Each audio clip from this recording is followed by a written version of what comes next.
Good time zone. And a happy birthday to all of those around the world.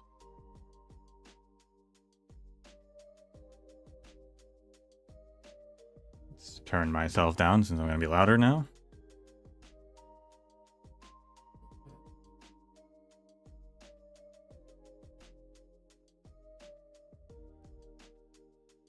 We're back with Terra, a Journey.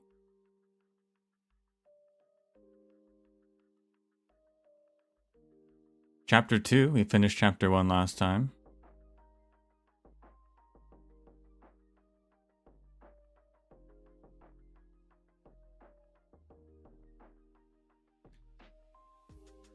The good news is I improved the camera quality. The bad news is I did not improve the camera quality.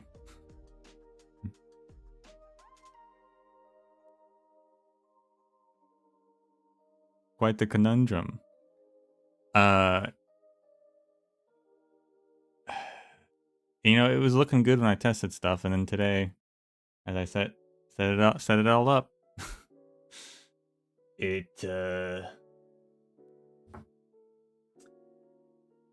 yeah.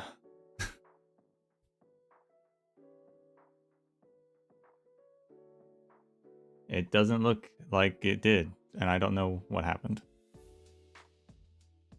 It's probably better than last time, but it's not as good as I thought it was when I tested it.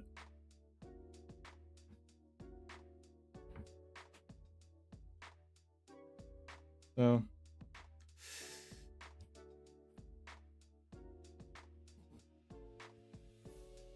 yeah, I don't know what to do about that.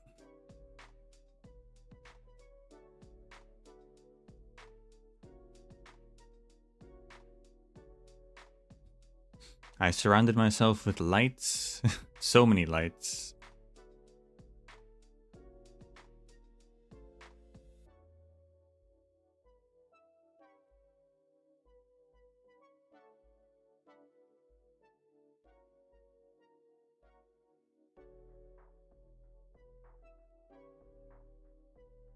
It might just also be a camera issue.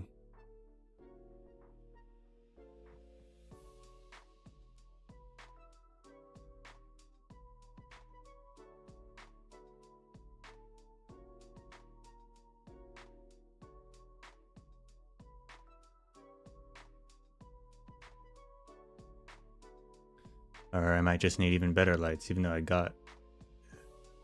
Or rather, I didn't get, I scrounged up from the depths of storage. Some, several 100 watts.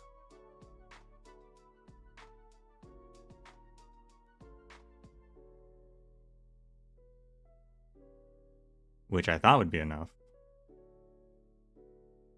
And it looked like it was enough.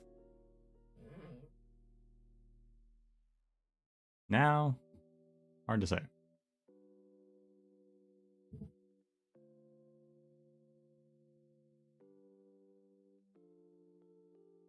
But the show must go on.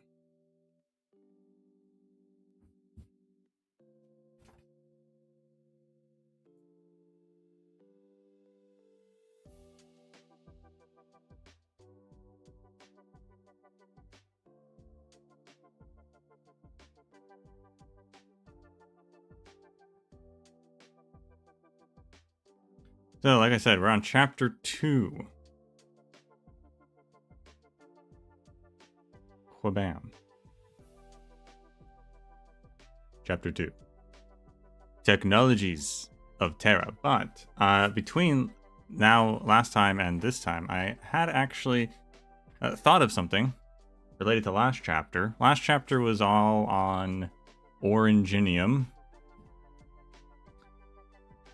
And it talked about actually how, like, Oranginium works, or Auropathy specifically, and transmission, and how it's related to, it's actually, you know, it has to do with blood, right? So it's a blood transmission. you share blood with an infected, you could get infected. It can pass through to children in the womb. That got me thinking. I even took notes. Took a note so I would remember. If it's blood-based, could you utilize blood transfusions to treat oropathy like you do with other blood diseases?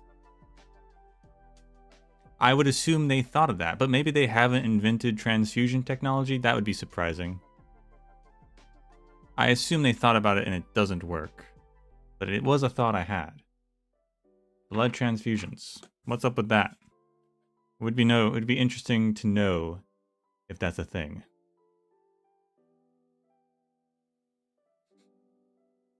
Since it's in your blood and it's based on, a density amount, right? If you're transfusing your blood through a dialysis machine or something, right? Cleaning the blood, replacing clean with clean blood, whatever the process might be. I'm not a doctor.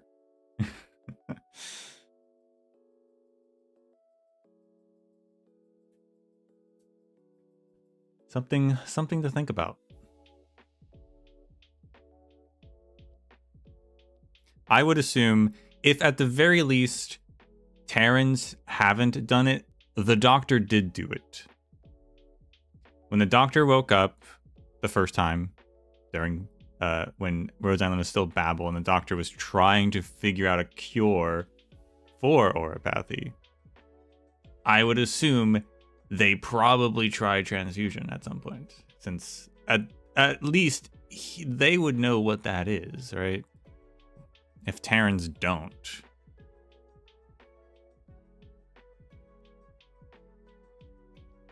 Who knows?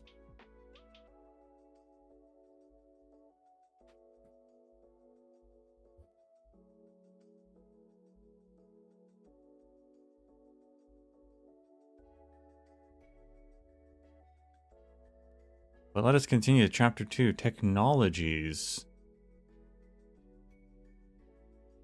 of Terra. Maybe they'll talk about dialysis machines. Definitely not. Maybe we'll get medical equipment, though.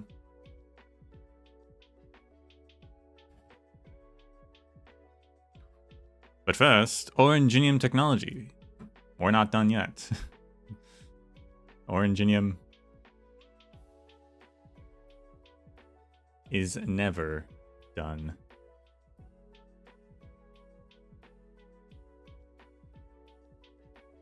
Should I zoom in on this? Let me see what's going on with that.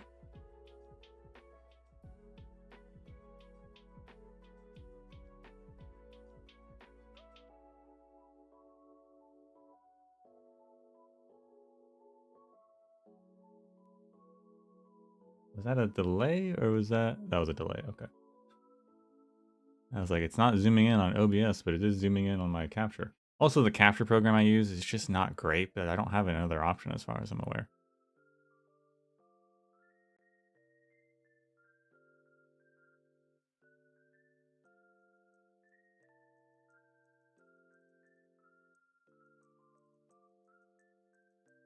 Never said I was a professional. Good times, Unsolzen.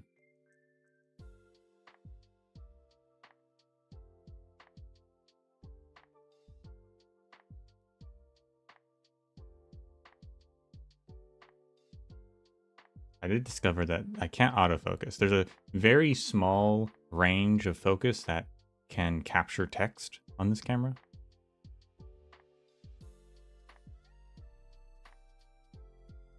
And it's about it just says number 4. It's a scale. I'm not sure how high the scale goes. I'm on 4 though. Maybe 4 out of 100. I don't know.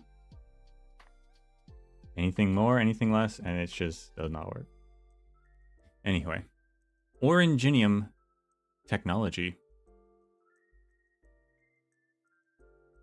What if This land knew no oranginium at all. Nothing that uses oranginium as a power source would have been invented, or at least, it would have to take some incredible new form. Human ingenuity and laziness would most likely still have led us down the road of inventing powered equipment, but steam engines would require charcoal as fuel, and such an engine would be the size of a 5-story house.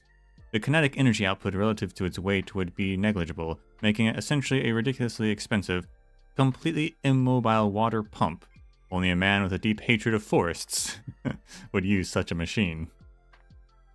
A land without oranginium. And this is a automotive engine by Raytheon. Raytheon makes automotive engines? I thought Raytheon was a weapons manufacturer.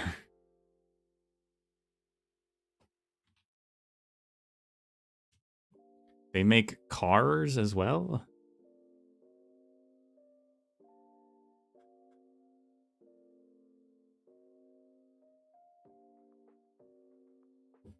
Maybe they make armor, maybe it's an engine for their like armored vehicle or something.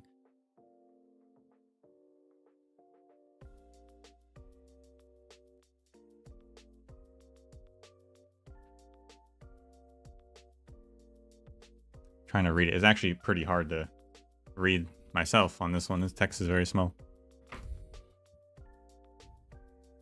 I have to zoom in myself.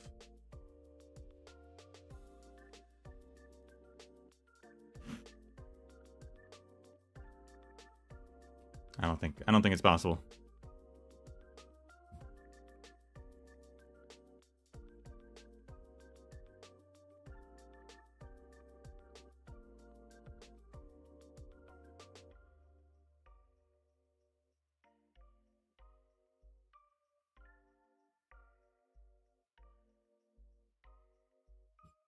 All right.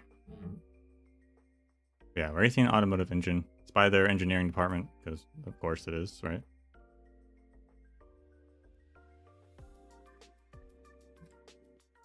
Oh, this might explain it more, actually. When the oranginium internal combustion engine was still in its infancy, people rapidly integrated it into the construction of early model nomadic cities. In the earliest nomadic city engines, arts were needed to assist in controlling the combustion rate of solid oranginium fuel and the pressure level of high-temperature oranginium vapor. However, whenever waste oranginium dust was not handled properly, these mobile megastructures would usher their engineering casters to an early grave. Only long after nomadic cities were invented did small-scale oranginium internal combustion engines, which could be safely used by civilians, become truly widespread. Nowadays, automatic engine control modules and advanced waste disposal systems are capable of efficiently handling these problems that once led to the deaths of countless souls.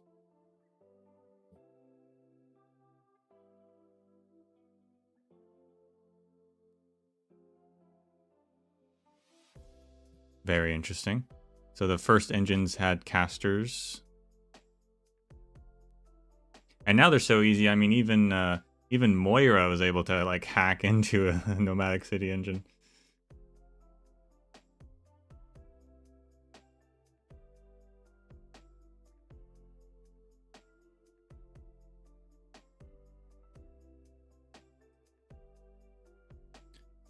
Alright, so one Victorian scholar, famous for compiling popular works of art, once tried to imagine a land without oranginium. But the bravest imaginings of that thin volume titled A Land Without Oranginium were little more than a steam engine powered by charcoal. Sounds like they just didn't have that great of imagination. Nowadays, when we speak of technology, we call it oranginium technology. For most of our common knowledge about modern life is built upon the understanding and use of oranginium above all else. One could say that all aspects of human civilization, and even human imagination, are inseparable from the influence of oranginium technology. However, for the greater part of human history, oranginium technology has not been a clearly defined concept. Some time immemorial, there has been no clear delineation between such technology and Orangenium arts. At times, the two concepts hold the same meaning, while at others, they do not. It was only after the invention and popularization of methods that allowed even unskilled casters to control Orangenium that people started to regard these as separate matters. These Orangenium control methods are known as modern industrial arts, referring to the storage or conduction of certain types of arts via crystalline units and mechanical structures. The user can easily release and convert Orangenium energy by casting simple arts or even no arts at all. This section will mostly discuss these control methods of Orangenium and their applications. See, the thing, whoever wrote a land without Orangenium, I mean, like, the best they could think of was just burning charcoal, right? But, like, Terra might be lacking in some critical fuel sources, but you know what it's not lacking in? Solar energy. Like, I couldn't imagine some sort of solar-powered contraption. Like a mechanical plant or something, you know, come on. Actually, solar energy is a really interesting point, though, for Terra. I wonder... Clearly they haven't. Oh, but you know what? Enfield does have solar energy. In Wu Ling, all their houses have, like, solar panels on top of them. I assume those are solar panels. They sure look like it.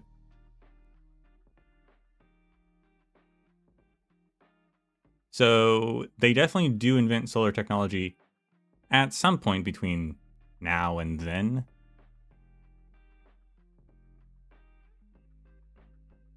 Man, I love Wu Ling. It's such a great eco city, really. It really is.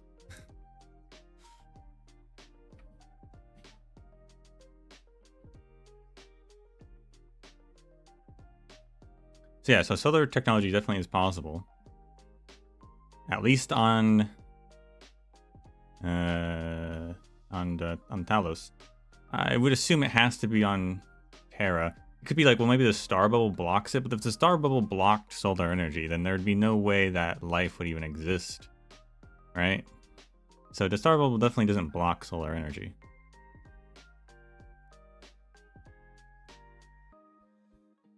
They might have it. I don't know if they do, though.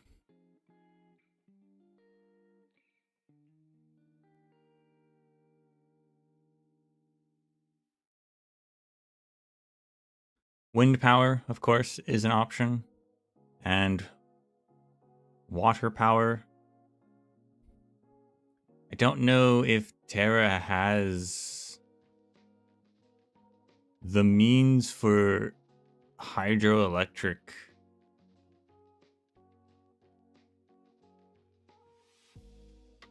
They don't really talk about any, like, major rivers, you know? I'm not sure.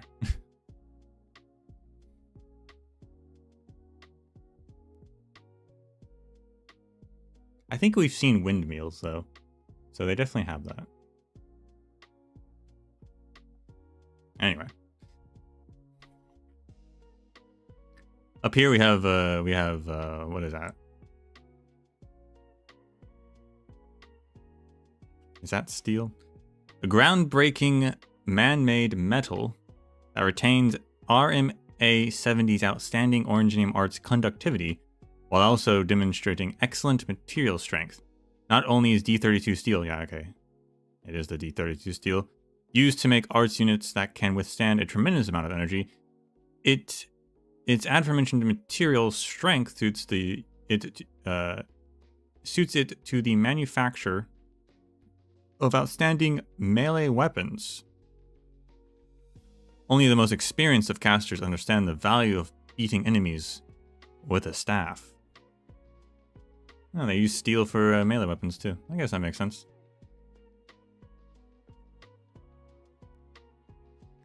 Orangenium Industrials technology.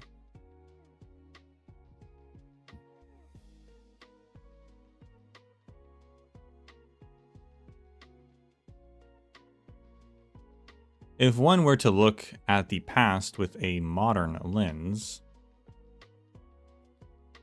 Using arts as the foundation of hand manufacturing comes with the issues of high cost, low efficiency, small scale, variable quality, limited adaptation, or adoption even, and so on. Only casters that with an exceptional level of skill alongside an equally exceptional arts unit can manufacture complex goods. The most commonly seen handmade items in people's daily lives are crude and simple.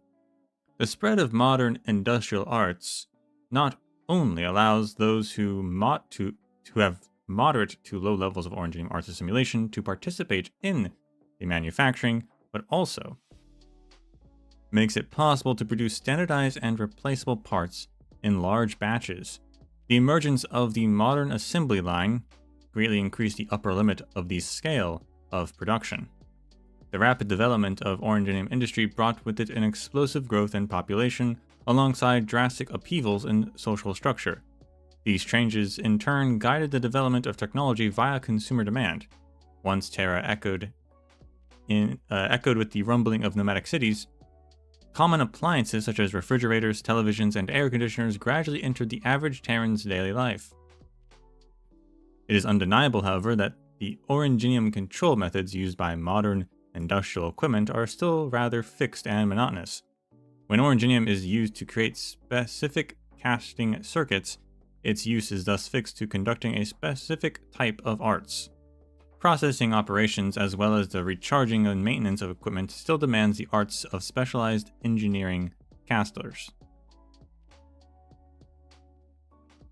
Before I left for my journey to Lauderano, some old colleagues joined me for a meal. A joke came across the table. There was once a time when the most pressing thing you had to ask the natives after moving to a new city was which restaurant was the best in town, while nowadays you'd ask which recharging station was the most reliable.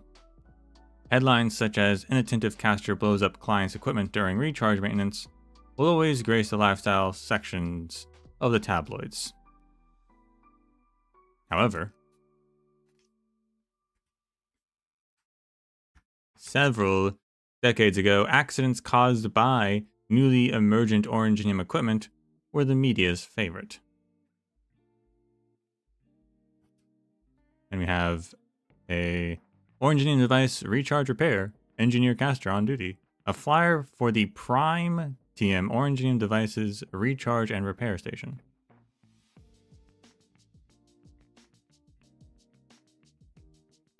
And that's Originium Prime. Interesting.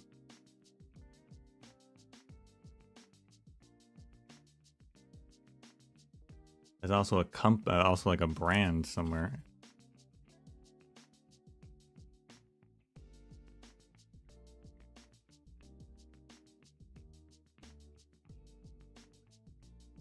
So you still need a maintenance man, right? You still need a maintenance man. You can't do it yourself. Even if people can operate simple art stuff, you still need a maintenance man to fix and recharge the circuits.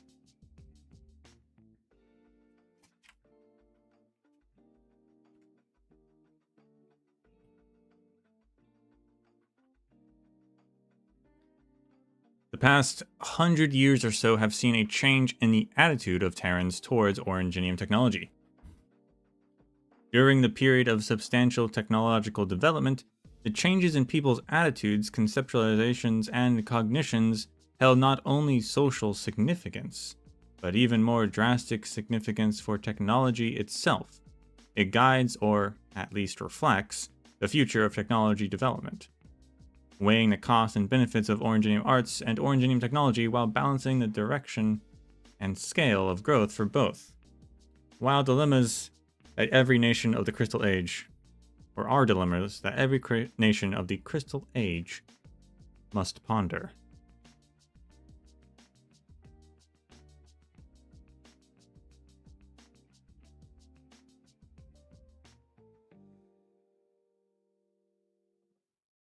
I need to move this up a little bit for myself.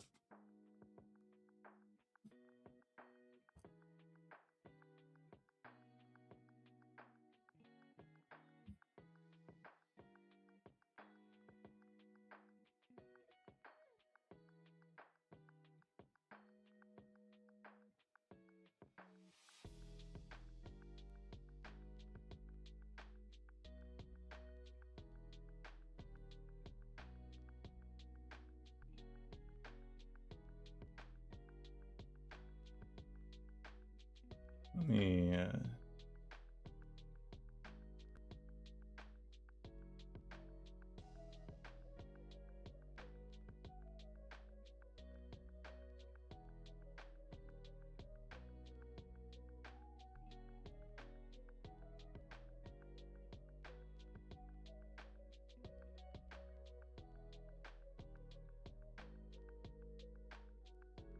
Let me just mess with the focus real quick.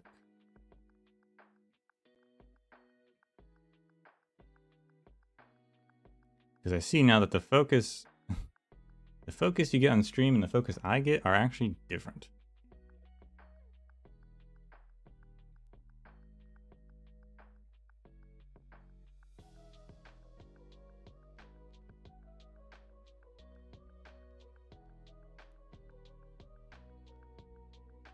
So I actually need to make sure, not so much it looks good for me, but it looks good for y'all.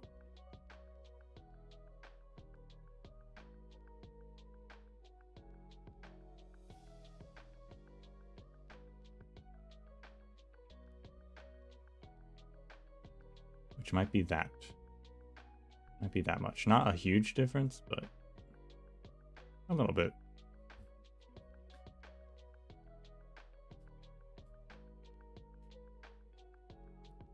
Orangenium powered technology. Due to its wide range of applications, renewable nature, and high energy density, it is hardly surprising that Orangenium is the leading source of power for the vast majority of Terra's nations and regions. Oh man, this is already outdated. And he said he's not going to revise it anymore.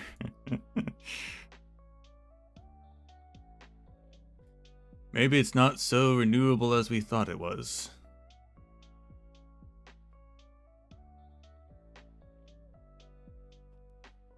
But in the long years before the advent of the Crystal Age, its main use was not as a power source. The birth of Orangenium-powered equipment led to a radical alteration of this paradigm. The earliest Orangenium-powered device was the Orangenium external combustion engine.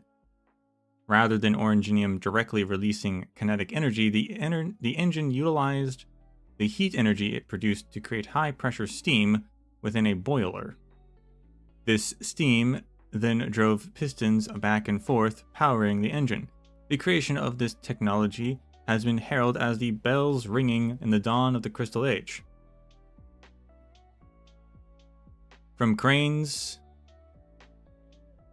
to batch feeders, from cargo trains to industrial grinders, steam-belching machines began to take over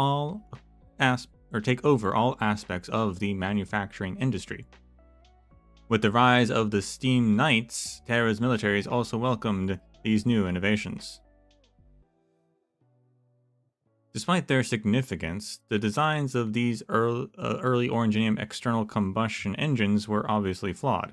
The devices tended to be rather large and cumbersome. Not only did they depend upon the arts of casters to operate, the vast quantities of heat energy released by Orangenium could not be fully utilized, and often resulting in overheated boilers. These flaws and a myriad more meant that these engines had almost no civilian application whatsoever. In the decades following the invention of the external combustion engine, this land witnessed a veritable renaissance in the exploration of Orangenium-powered technologies. It was in this period that the Orangenium internal combustion engine finally made its mark. It no longer depended on the support of the caster, and its efficiency in utilizing Orangenium-released heat energy was also much higher.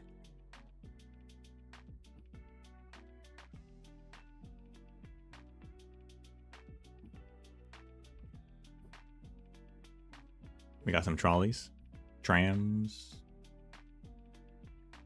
whatever you want to call them. Londinium 1085.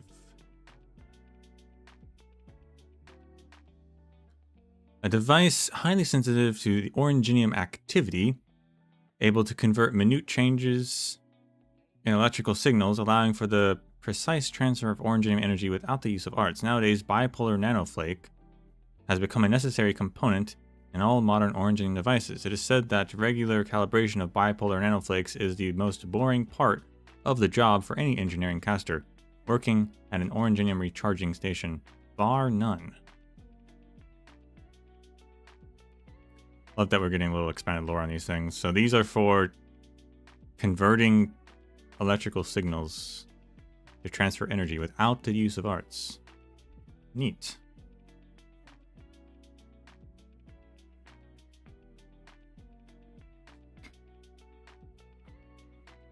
The creation of the Originium internal combustion engine was heralded as a second tolling of the bells. The first nomadic city designed by the Seven Cities Federation, okay, was powered by none other than several large-scale versions of these engines.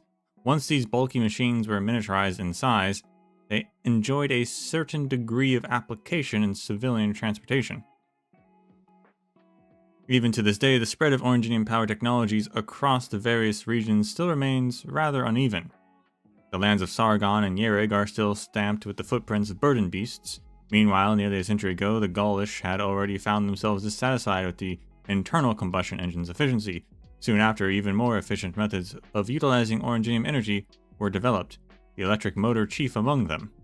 It was one of these motors powering the tram that carried me towards the port of Bassou, the afternoon that I left Victoria.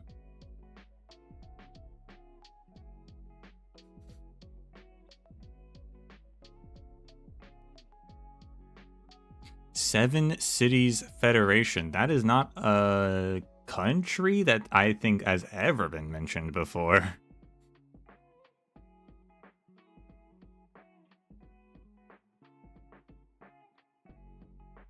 Who are those guys? They designed the first nomadic city. The first nomadic city was designed by the Seven Cities Federation.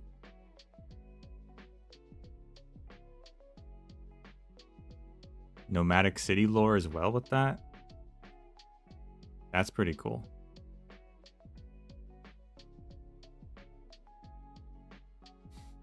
Like, we've gotten some timeline videos, and I don't think they've ever mentioned any of that either.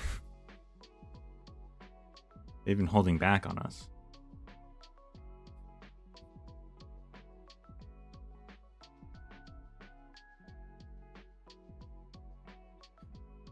Originium refinement technology. Consider this scenario. One of our ancestors inadvertently chiseled open the inert crystal shell of an Originium ore and discovered that the pale yellow core within allowed them to guide their arts more easily. Simply cracking open the shell wouldn't do anything to change the Originium's purity, but it was enough to teach people that processed Originium was far more efficient. Perhaps this is where the history of Originium refining began. The real technology for refining and purifying Originium moved in step with that of Originium arts. The former massively broadens the horizons of the latter, while the latter's need for the purest Originium spurs on the progress of the former. The refinement methods of various regions tend to be closely intertwined with the local arts systems, but most of them still rely on manual labor, mainly focusing on manufacturing high-quality arts, units, and the luxury crafts. In the eras preceding the Crystal Age, people lacked systematic knowledge of the danger inherent in this mineral, and rare high-purity refined Originium was often made into tokens for the nobility to flaunt their wealth and status. The Gaulish collection in the Royal Museum of Londinium contains a wedding ring inlaid with refined Originium. And real quick, before I turn the page, we have one part of the complicated process of refining Originium. Here, a catalyst is added to the refinement furnace.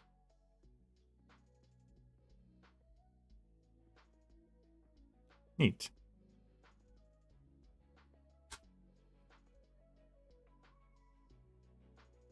Back at the top. Under lighting, it glimmers with a pale yellow-green glow. The ring's former owner was a viscountess, and her path to the grave began when the stone cut her finger. Yikes. Nowadays, refined oranginium can still be fashioned into such emblems in the form of orindum, but the main target of these refinements techniques has shifted from those few lofty lords and ladies to massive oranginium industrial systems. However, refining oranginium by hand is nowhere close to satisfying the rapacious needs of modern industrial manufacturing, and so research into refinement methods has shifted focus from changing the color and texture of the products to the scale and efficiency of the process. Homogeneous refinement is the most remarkable result of this path of exploration. I tend to analogize the fermentation of food to describe the refinement process. During refinement, high-purity oranginium that has already been refined acts in a similar manner to yeast, as under specific catalytic conditions. It triggers the convergence and purification of the crystal structure of the oranginium that has yet to be refined. The refined oranginium obtained this way is the same purity as that used for yeast, and it itself can serve as yeast too. Fascinating.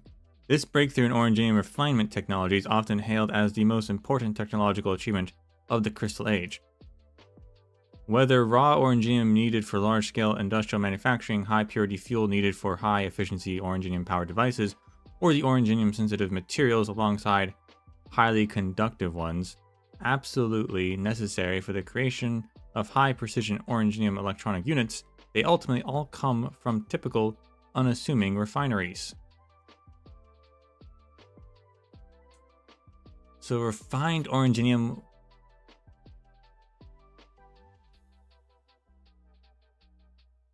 will convert other oranginium into refined oranginium.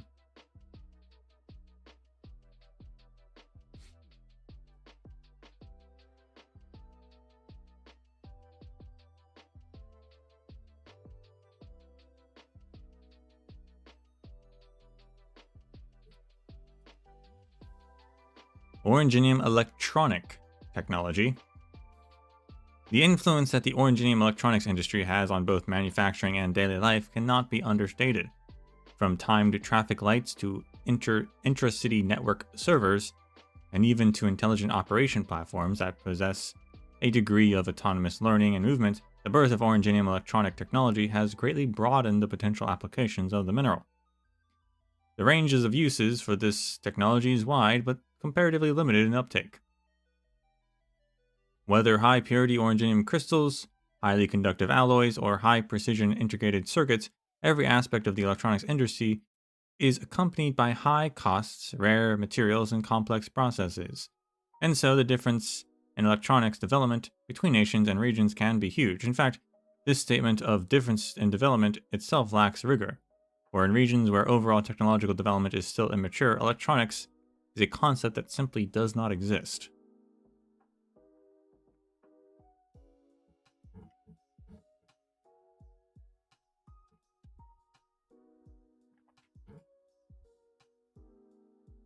And here we have an excellent conductor of both heat and electricity, with equally outstanding performance in high and low temperature environments. Incandescent alloy is a rising star in material science. Worthy of regard from the domain of electronics technology, Raytheon Industries once released a model of mobile terminal that purportedly functions just as well in Sargonian deserts as Sami ice fields. From the capacitors inside the battery to the glass-sealed diodes atop the motherboard, incandescent alloys are found all over this product. But even this model will not find a signal in these extreme environments.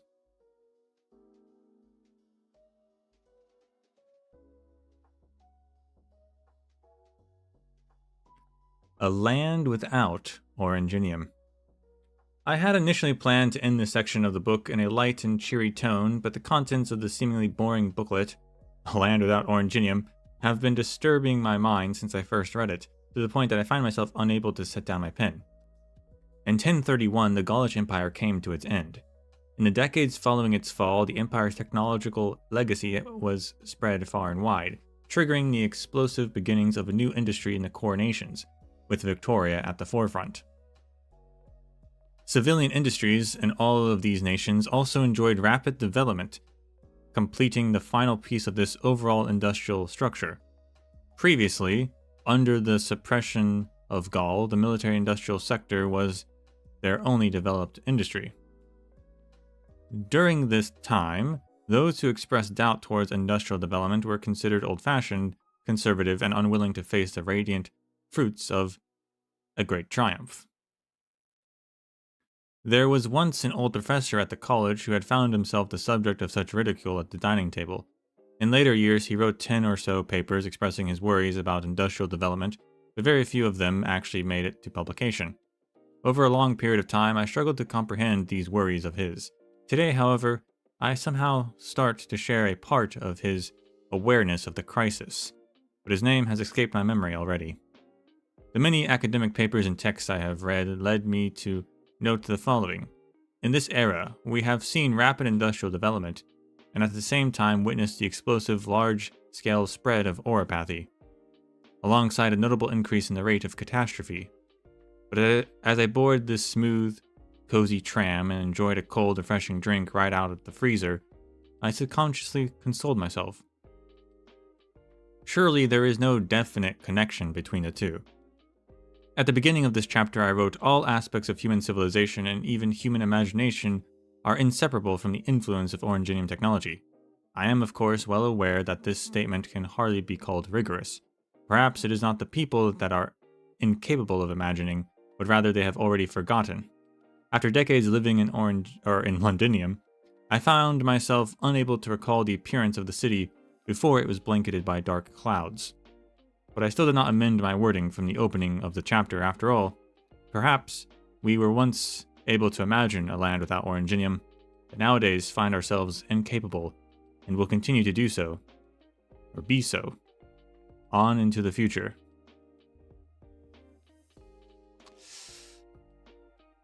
And he's right.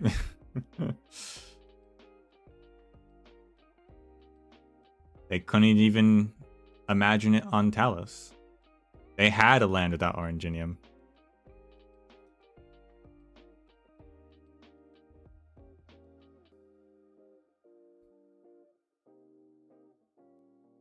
Got a Calcit note. In fact, Orangenium technology as it is understood today is by no means the only technology system in Terra. If we extend the meaning of technology to include the knowledge and skills generated to achieve a specific purpose, then the depth and diversity of Terra's technological systems would far surpass most imaginations. At different times and in different regions, different tribes and even different species possess distinct technological systems. If, as Dr. Erikson says, people's knowledge and skills, I think that is supposed to say, what is, shape their worldview and values, then the latter will always lag behind and define the future trajectory of the former. For humanity, this is likely both a blessing and a curse.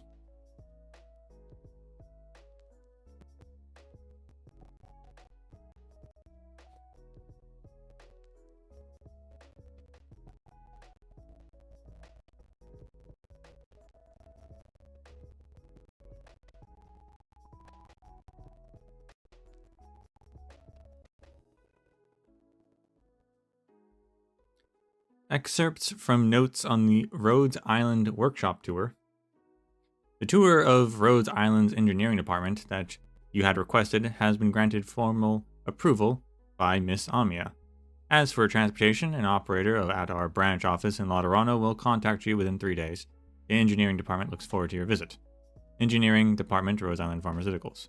P.S.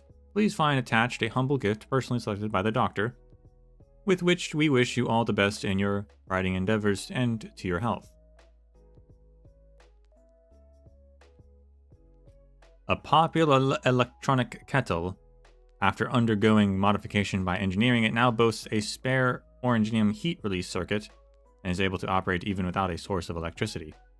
Carved into its base is some encouragement from the doctor. May you bring life and hope to every corner of the land. Of course, a doctor would grant a kettle as a gift.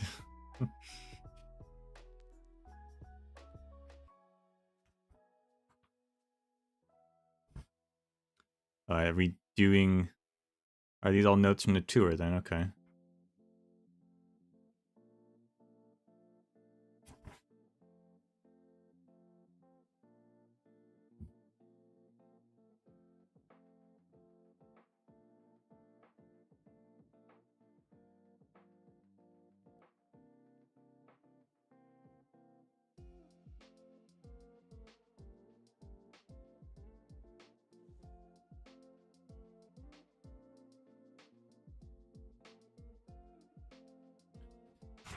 So what do we have over here?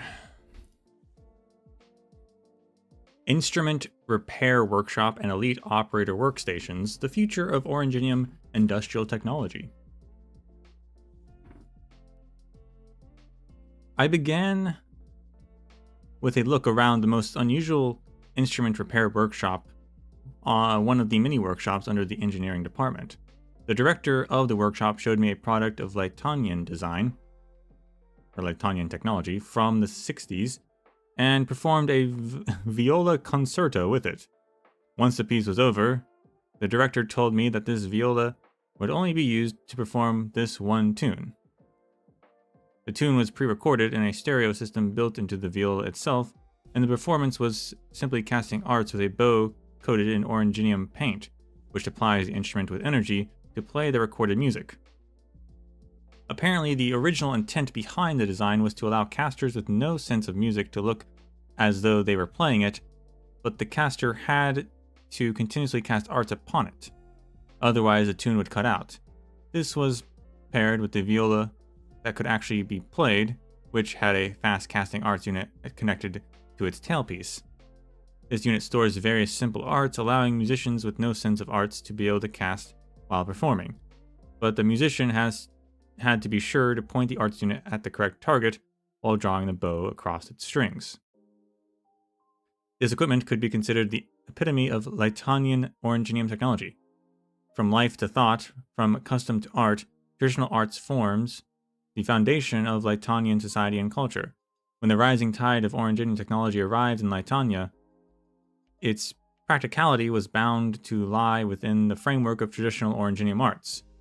Whether an artisan, a scholar, or just an ordinary citizen, when faced with modern industrial arts, the first thing a Lightonian will consider is their use to imitate, to complement, to support, or to augment traditional arts, rather than to replace them. Interesting. Strange. It's like a self-playing piano, but a self-playing viola.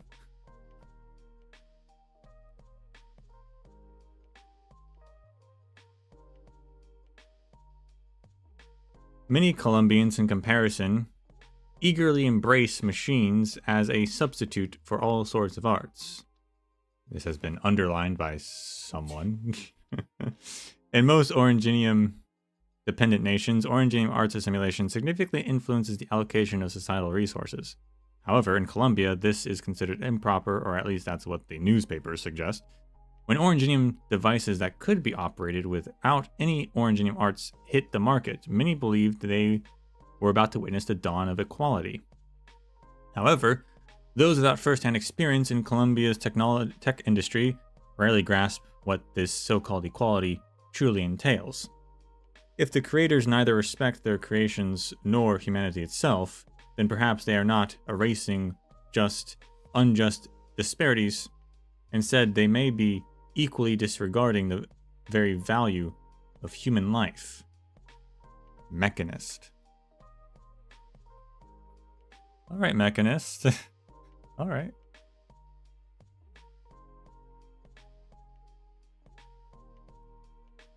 He's got some opinions on the Colombian tech industry.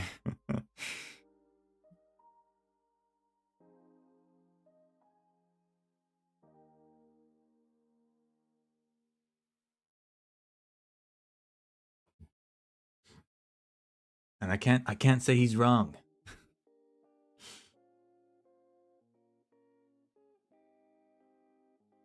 Mechanist, the elite operator tasked with leading my tour, added, the final products might turn out a great variety of oddities, but the logic behind them usually goes one of these two ways.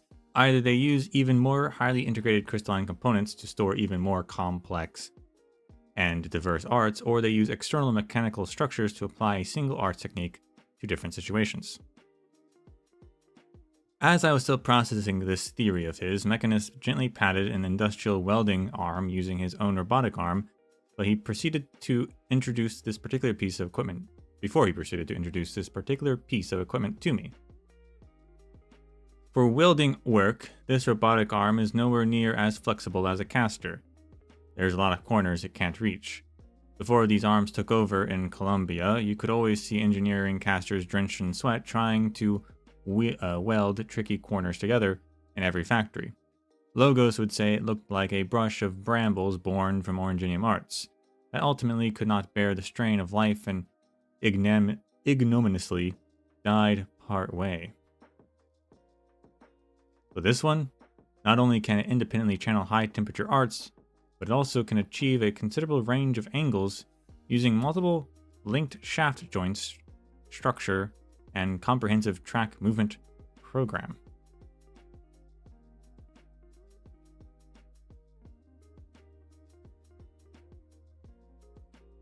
I guess this is the welding arm, which is just just like a robot arm you see in a factory.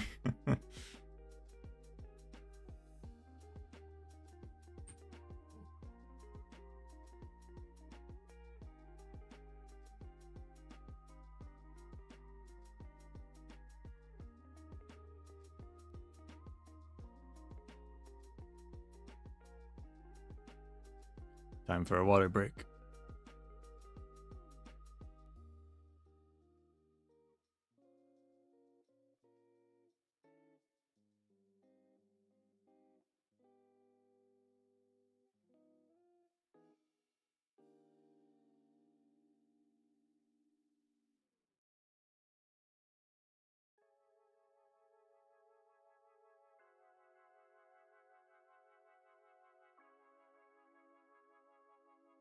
All right. Closure's collection, the influence of Orangenium electronic technology. It seems that Closure, who has a special affinity towards drones, has managed to amass an impressive collection of them from all across the map, showing the subtle changes wrought by Orangenium electronics technology during the years. One of the exhibits is a military drone captured by combat operators in Sargon.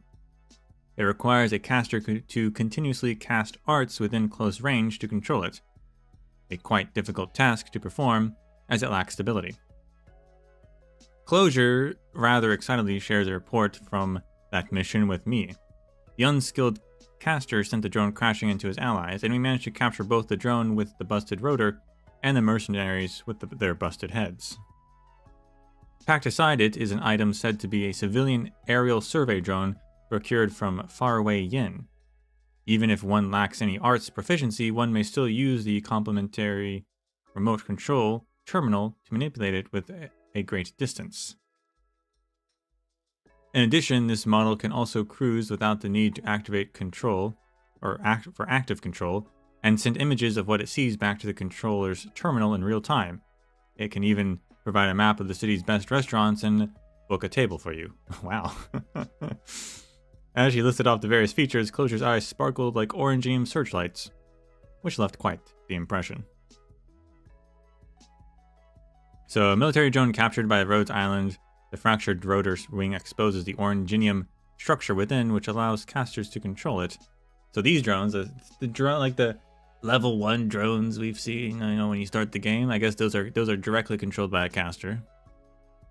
And then this survey drone from Yin has a remote control. An aerial survey drone purchased from Yin, Closure even installed video games onto its complementary remote control terminal. Why not, I guess?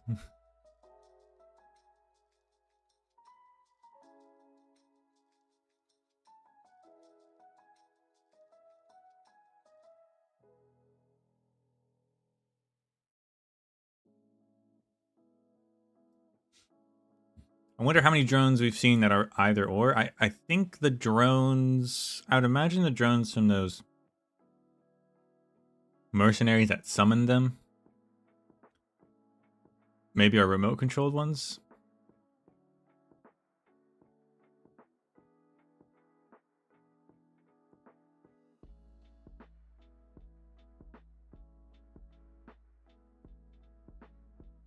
Drone casters, though.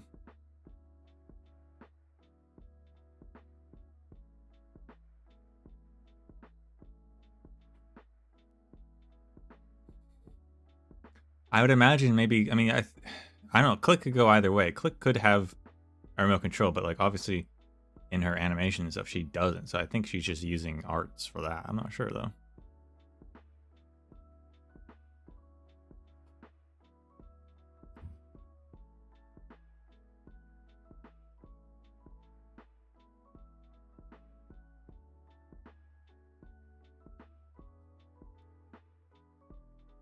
The engineering department's motor pool, practical applications of Orangenium power technology.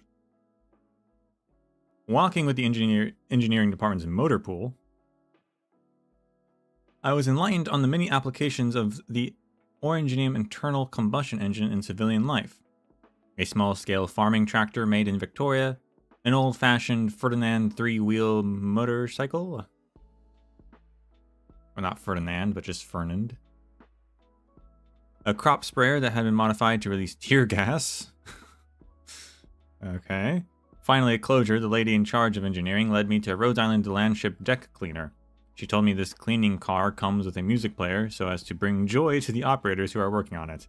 To commemorate my visit, she suggested that I pick out a song to add to its playlist. I was afraid that my choice would not be to the youngsters' liking, and after some hemming and hawing, decided against classical music. Instead, I opted to leave behind a simple vision for the future. Selecting a nursery rhyme that had rather lofty ideals born around the same time as the Orangenium internal combustion engine. What a small land it is.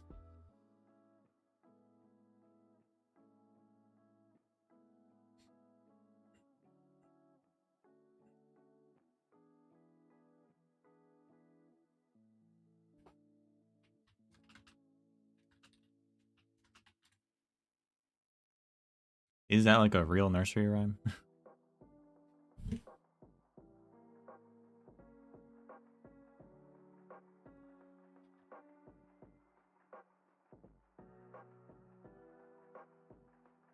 I don't see anything. Searching it up, I don't see anything.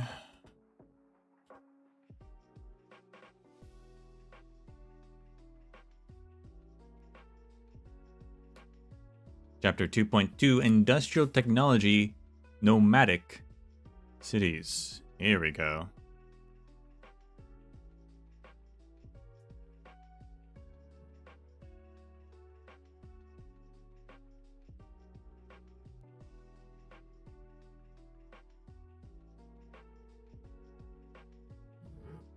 This is a big one.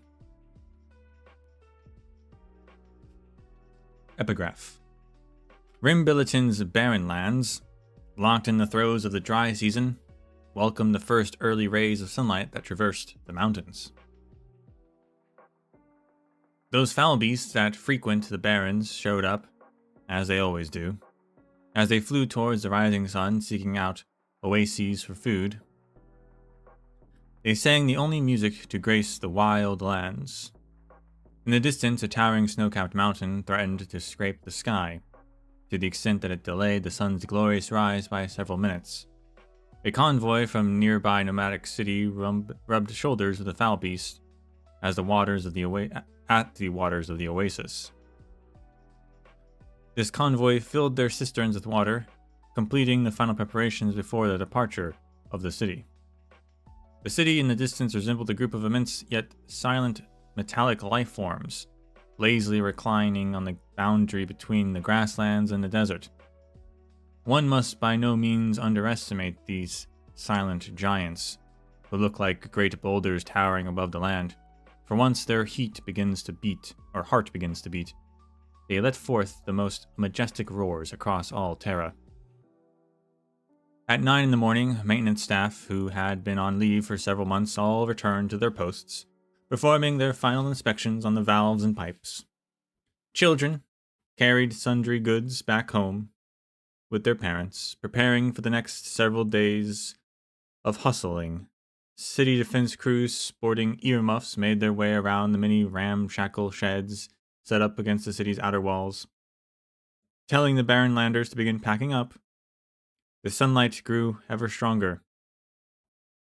The most pleasant time of the day has passed, as the foul beast gradually disappeared over the horizon. The city's plates close to the route gave several loud blasts of their horn, the shapeless waves of sound echoing back and forth across the barren land. As a fifth roar swept across the skies above the plates, a tremendous blast emanated from the bottom of the first plate, shuddering as its powerful boosters began to activate, kicking up enough dust to blot out the entire convoy.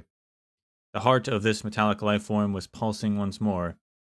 The plates slowly lurched forward, true to the nomadic in the name. They carry not only the day-to-day livelihoods of the average resident, but also the form of civilization that we have passed down from generation to generation. Victorian bestseller, A Heart of Metal, Chapter 1. Sick. So one thing we got from this, I think is actually pretty neat, is the idea, it seems, that when a nomadic city stops, people build like shanty towns around it. And then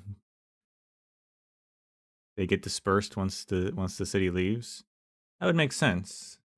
Like the city stops, so people come to like do trade and stuff, and so they like set up around it.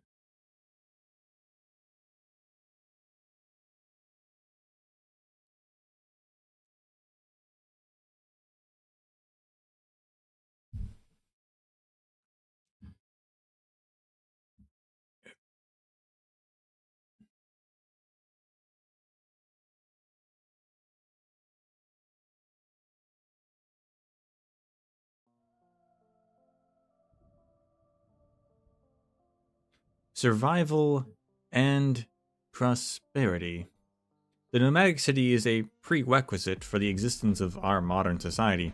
If we did not have these great constructs advanced by the power of Oranginium, we may not have any means to protect our property from the relentless onslaught of catastrophe, even to this day.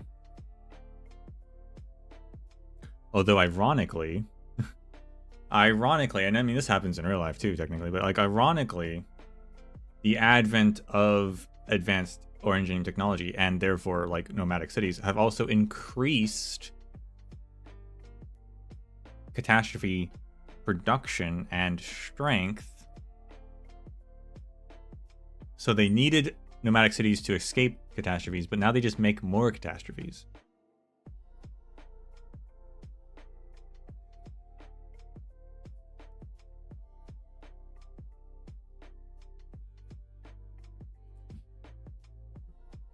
Very much in the same way that we, any sort of environmental sort of effect, or we need something,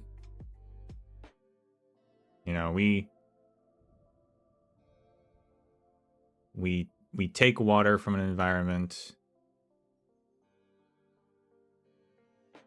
that environment dries out, which then means we lose the water.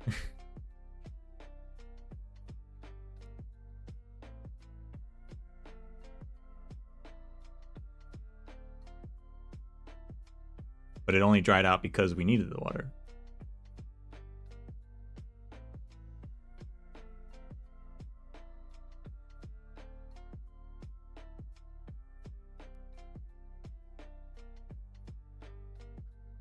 Looking at you, Errol C. Among many, many other places where the exact same thing has happened.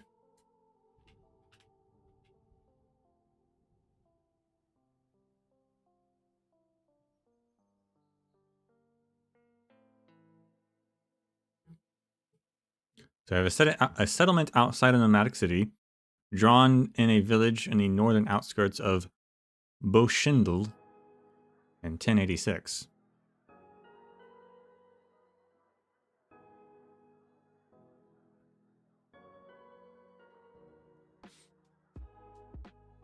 However, I must emphasize, not all people live in nomadic cities.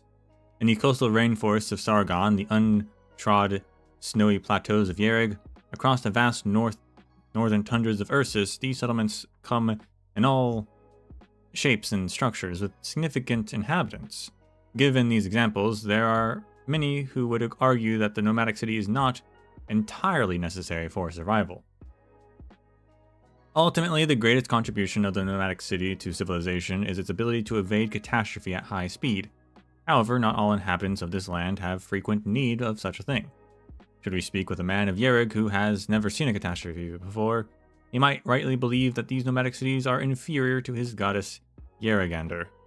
After all, in his mind, it is Yerrigander who guards Yerrig from looming catastrophes.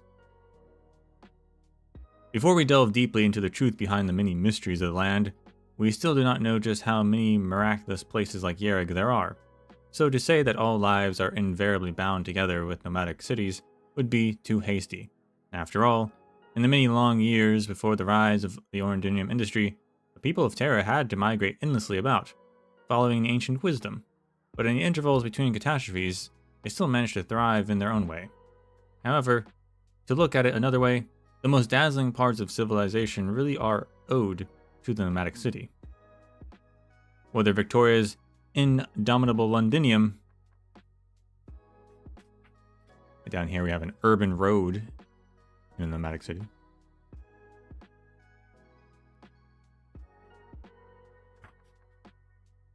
or Trimonts, the heart of technology in Colombia, these cities symbolize their local apices of civilization. And they, as nomadic cities, dwarf nearby fixed towns. As night falls, one can see their lights from tens of miles away, a sight that never fails to leave onlookers gasping at the majesty of oranginium industry, and nomadic city alike. Not everyone holds admiration for them, however.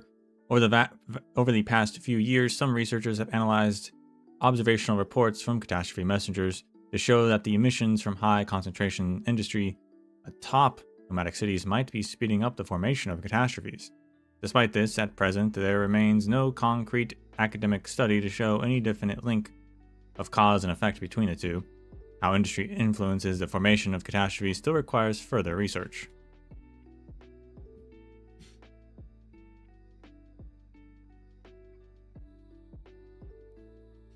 Which seems like we have that research now, and the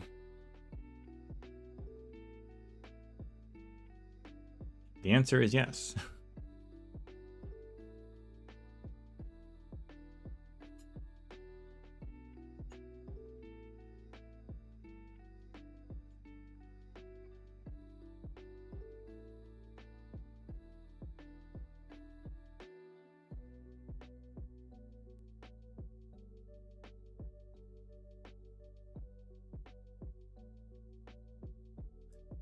Characteristics and operation. Nomadic cities are owned by various nations of Terra. Even the relatively independent city-state of Siesta is arguably part of Colombia. Rude. The operation of maintenance of a nomadic city is a constant headache for its managers. A city far beyond the capability of any single person, company, or organization to deploy. Generally speaking, every city operates within pre-established space according to its affiliated country's direction and support capability. Naturally, it is very difficult for a nomadic city to range over extremely long distances. Crossing mountains and large rivers are tough challenges for these lumbering beasts. For the sake of stability, nomadic cities migrate along fixed loops, and upon these loops paths, suitable stopping points are set. The cities periodically move to evade catastrophe as dictated by the realities of local geography. The command tower, positioned on the core plate of a nomadic city, serves as the center of the city's entire control system and the primary hub for monitoring fluctuations in nearby oranginium concentrations. This body is responsible for working out migration plans based on the observed pattern of local catastrophe-related weather, real-time monitoring data, and past experience. There are many varied aspects behind the basic operation of a nomadic city. Besides those pertaining to catastrophe monitoring, those that help maintain day-to-day operations within the city include, but are not limited to, city maintenance, engine operation, route supervision, local liaisoning, and so on. I guess just liaising, not liaisoning, but these tasks all require a great amount of expertise to carry out. And we have a command tower atop a core plate. Similar designs are relatively common on newly built Ursian cities from the past few decades. Published in Ursus Construction Daily in 1092. Yeah, I think that looks like Chernobog's tower.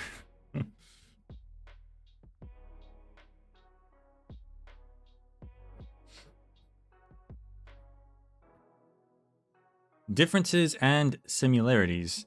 Same words, different meanings. When asked what is a nomadic city, people in different regions will give different answers.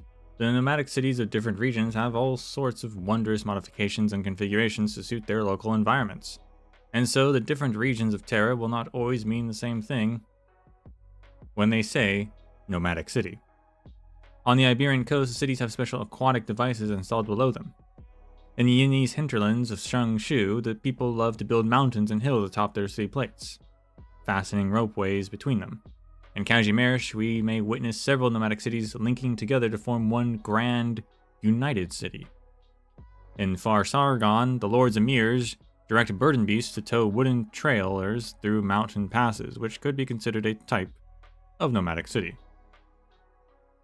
Meanwhile, there are some Colombians who have already circumvented federal supervision to discreetly extend their mobile mining platforms, turning them into very small nomadic cities, although most of the time they themselves would rather not admit it.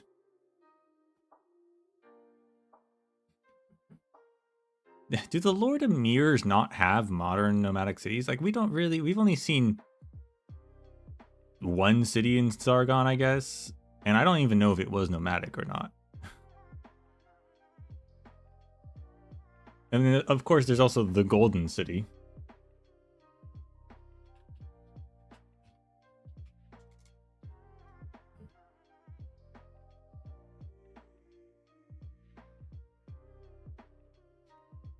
The wiki is still broken, huh? Is it just a me thing?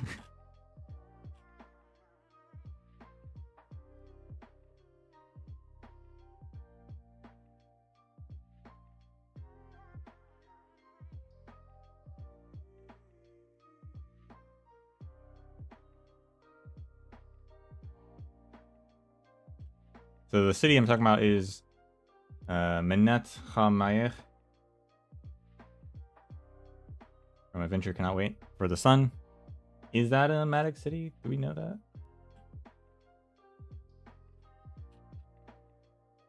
I don't think it is.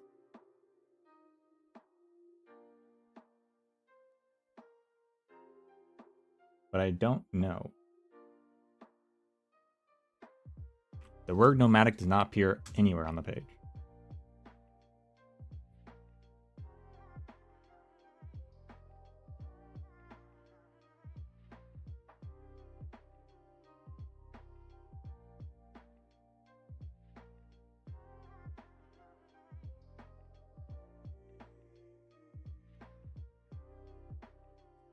Who knows? So here, this thing is an early concept art for an amphibious nomadic city displayed in the Iberian Urban Planning Exhibition Hall before the profound silence.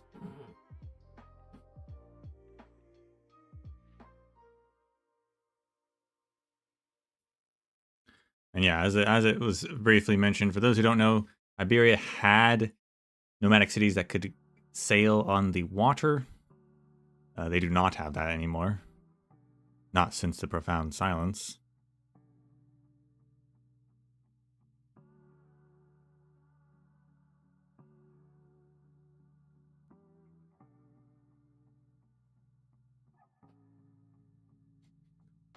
Those listed above represent just a small portion of the various forms of nomadic cities I've seen. Big or small, united or independent, the outward appearance of these cities are varied and diverse. For example, in Minos and Syracuse, all manner of small-scale nomadic towns dot the landscape. They are relatively independent, but remain related in some form. In terms of management structure, these scattered groups of small nomadic cities could not be any more different from their colossal counterparts under the jurisdiction of the Dukes of Victoria. The main causes between these differences, beside the incredible differences in natural environment, are mostly distinct regional political systems, historical traditions, and as well the development level of local oranginium industries.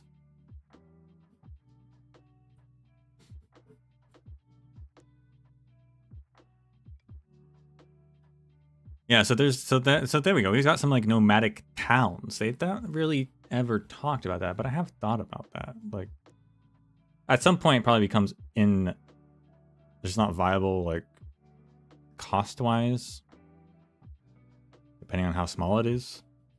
But it is possible. Didn't know they had big boats. Yes, the Iberian nomadic cities were ocean-going during their golden age.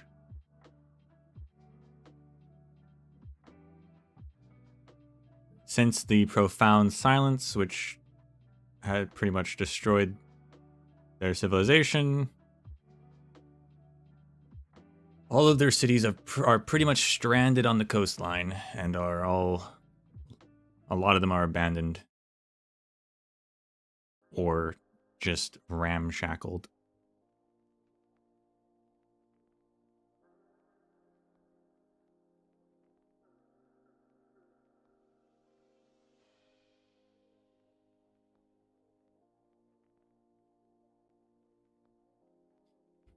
Different meanings, similar structure. Although each region's nomadic cities have their own peculiarities, their basic structure remains mostly the same. A nomadic city is normally divided into 3 layers: the upper living deck, the middle support deck, and the lower power deck. There is a considerable distance between the living deck and the ground. Elevators built into the edges of the plates are used to move personnel and goods into the city. The plate is the basic unit that comprises a nomadic city, an absolutely essential part. When plates join together, they form larger nomadic towns or cities. Every nomadic city has a core plate, which houses the command tower on top of its upper layer, and the main oranginium power plant in its lower layer. Although I talk about towns, you know what? We get towns a lot in sort of Colombia, because a lot of the frontier towns were just like mobile mining platforms, so they're pretty small. We also have Mansfield, which is literally just a prison, so that's pretty small. So we do definitely have small examples actually in Colombia a lot.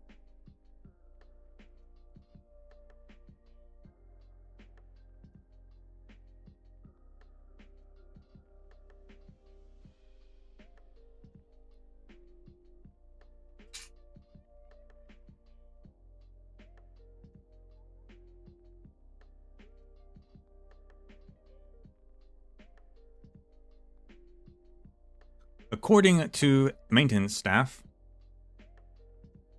the way that plates link together is mostly via rigid connections with mechanical structures. The area where the support decks of 2 pneumatic plates join together is equipped with hydraulic hooks and anchoring pipes, which help them keep the plates steady and maintain power links. Additionally, passageways are installed between them in case they are needed in unexpected situations.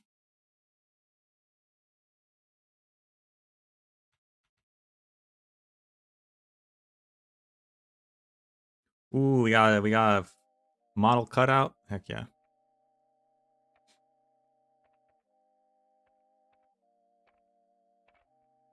Ground mobility structures are installed onto the bottom power deck of all plates. As the city moves, these structures ensure that the main body of the city can move independently.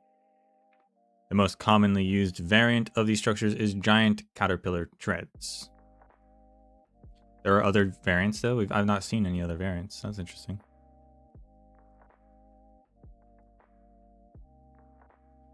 Yeah, so we've got the living surface, living deck underground, support deck, and power deck.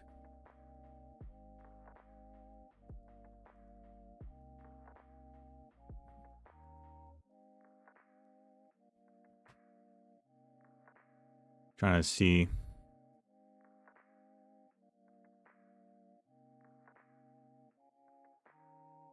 Underground, I guess living deck underground would be like if they wanted like a metro system or something.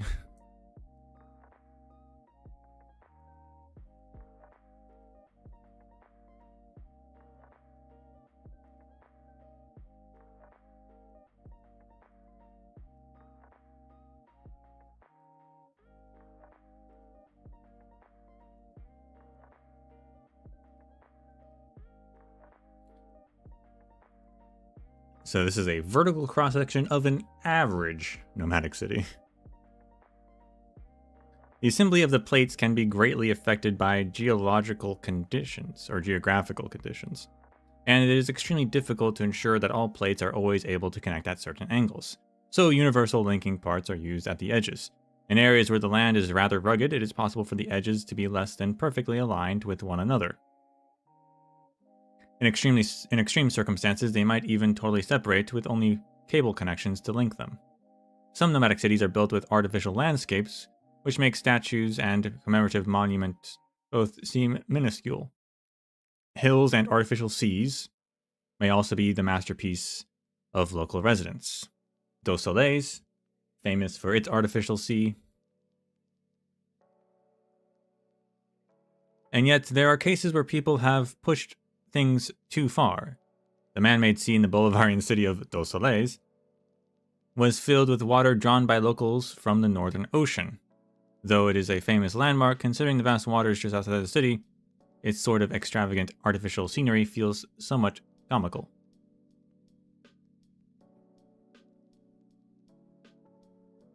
Down here we have the average plate connection socket. We have a linking device, a locking device, vehicle and cargo, subway layer, inspection gate, and pipe. Oh, that's very cool. So the connection ways, I wonder if the connection ways between plates are only underground or if you can go over top. I would imagine you could probably go over top, but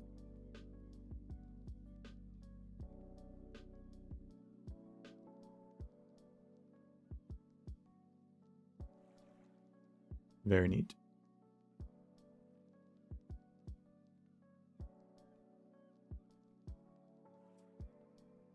Many perspectives. If a man of the ancient past were to find himself in the present and visited the bowels of these great metallic beasts, he would certainly gasp in admiration at the efforts invested by generations of artisans in the construction of these cities. Also, they would offer us their thoughts on these giant creations from a different perspective. The perspective of the residents.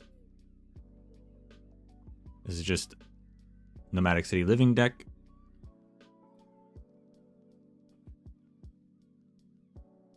That might just be Londinium, based on the giant wall in the background. I'm not sure.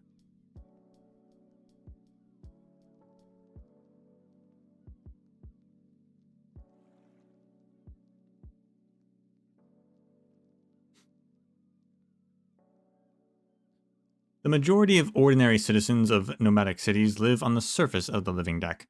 To them, the living deck is made up mostly of building complexes, their distinct forms dictated by the differences in social status of the people. For example, the roads and bridges extending in every direction and the parks and green spaces full of tourists puttering about. Since the edges of the plates typically don't align perfectly, simple drawbridges are the most common method used to connect them. There you go. That would make sense because they don't rely like they mentioned, yeah. So you can go through the underground connection ways, or you have drawbridges. Okay.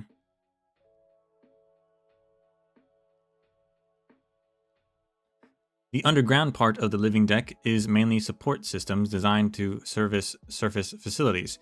Here, the most commonly seen installations are tunnels for electrical cables and water pipes. Some nomadic cities in the north also lay pipes for central heating. Apart from these, the foundations of residential buildings, basements, emergency evacuation spaces, and base soil layers can be found here as well. What's interesting is that despite the endless shifting, remodeling, and extending of buildings on the upper level of the living deck, the parts below the surface tend to keep their history. The vestiges of every new building project are never fully wiped away, so what remains is a cobbled construction composition phenomenon. Go into a multi-story building's basement switchboard room, open the back door, and you'll find a sewer tunnel running under a street. Follow the tunnel until the end, and turn right, and directly in front of you will be an underground parking lot.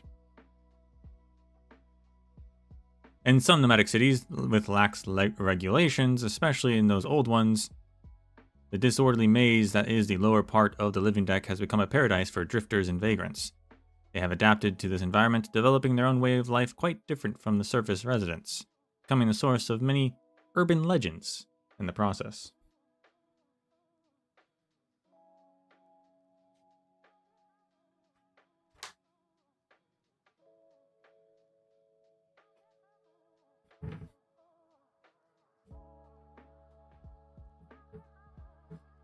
The perspective of the producers.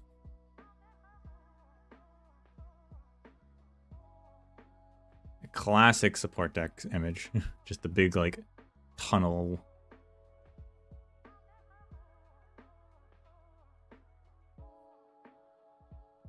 The lives of nomadic city maintenance crews are rather monotonous and regimented, riding the elevator onto the support deck every day to begin work, and returning to their homes on the living deck to rest after a hard day. To them, the nomadic city support deck is like a giant manufactory. No matter if the city is moving or still, if it is day or night, rumbles always echo down there. This is where the city's energy circulation system originates, thanks to the pipe network connected to the entire living deck.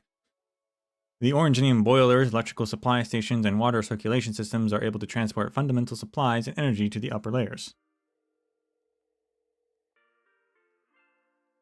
The support deck is packed with incredibly noisy machines and giant reinforcement structures, which occasionally give off the pungent scent of industrial materials. It is difficult to call this a suitable place to live and rest, so this layer usually comes without many living facilities. Machine dispatch operation rooms, sentry boxes, and other installations necessary for manufacturing are the most commonly seen. Additionally, support decks of some newly connected or constructed plates are designed with emergency evacuation in mind. Consequently, any available space is often occupied by emergency exit passages, elevators connecting to the living deck, and emergency shelters.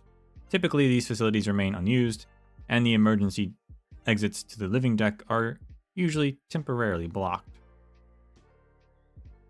As for older plates, the support deck usually only maintains the most basic functions of a transportation hub, controlling the operation of elevators and ports leading in and out of the nomadic city.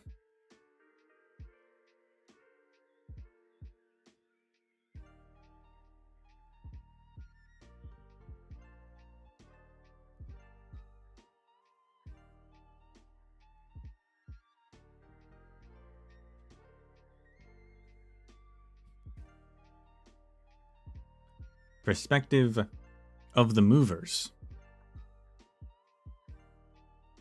Unlike the maintenance crew, busy the entire year, the workers on the power decks find themselves with plenty of free time. At least until it is time for the nomadic city to move, in which case they may have to work around the clock.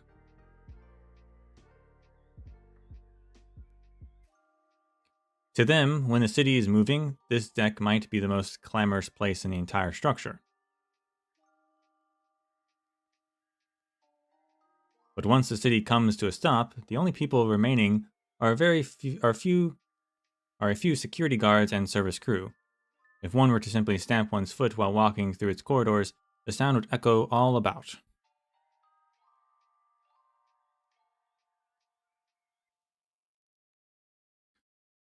The power deck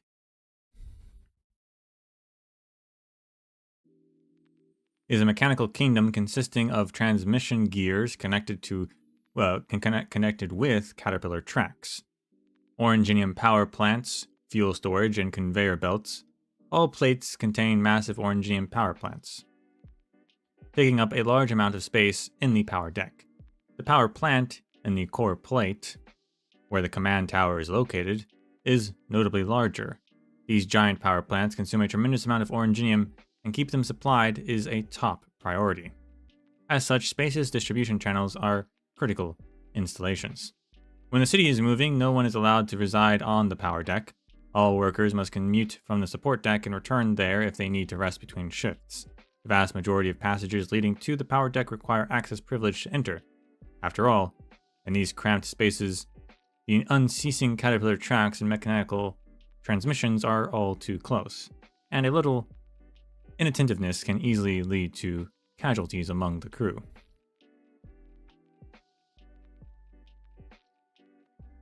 From the ground up. Nomadic cities are not built in a day, or perhaps it is more accurate to say they are perpetually being built.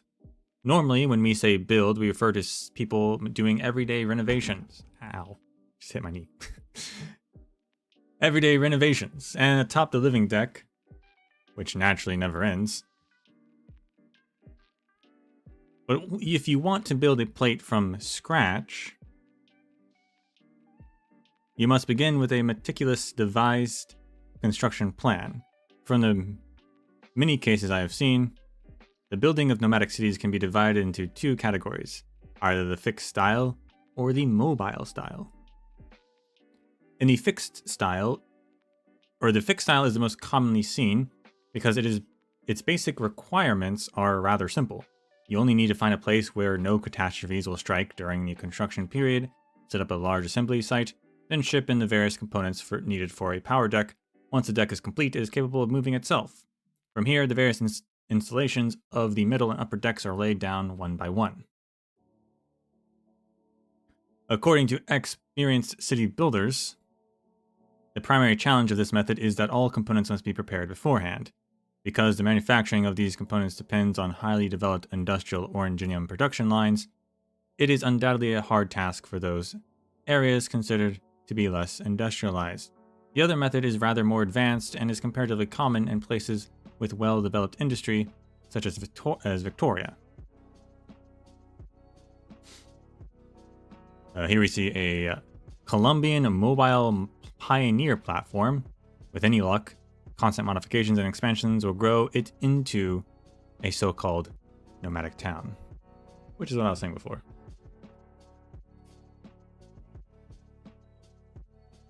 So some cities have many special plates joined together, forming a large industrial dock where the new city plates will be manufactured.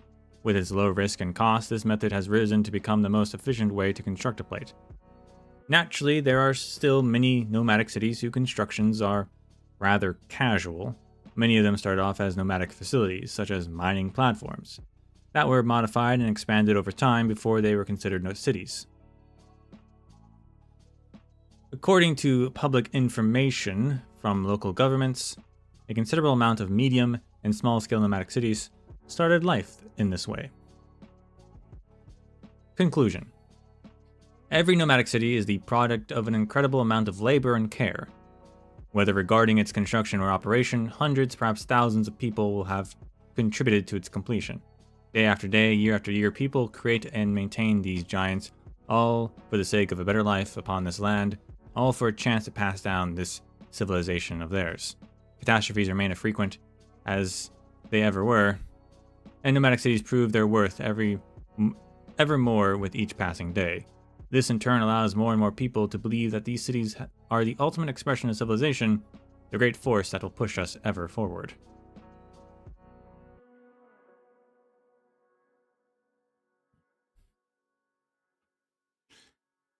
I'm disappointed we did not get any sort of population number for a big city. Still have a chance though, but I would have liked to know. Are we talking millions, hundreds of millions? What are we talking about?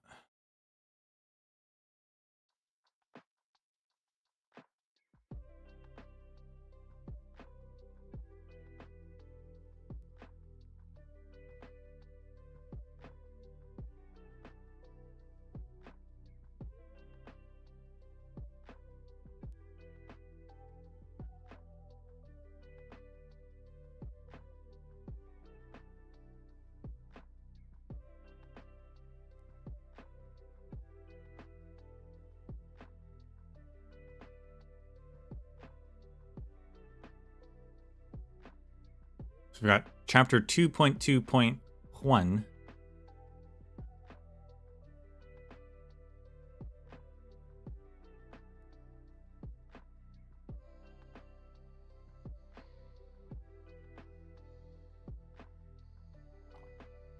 The first nomadic city.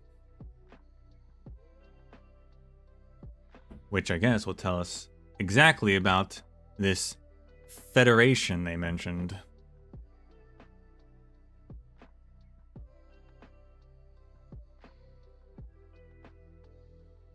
Who built the first nomadic city?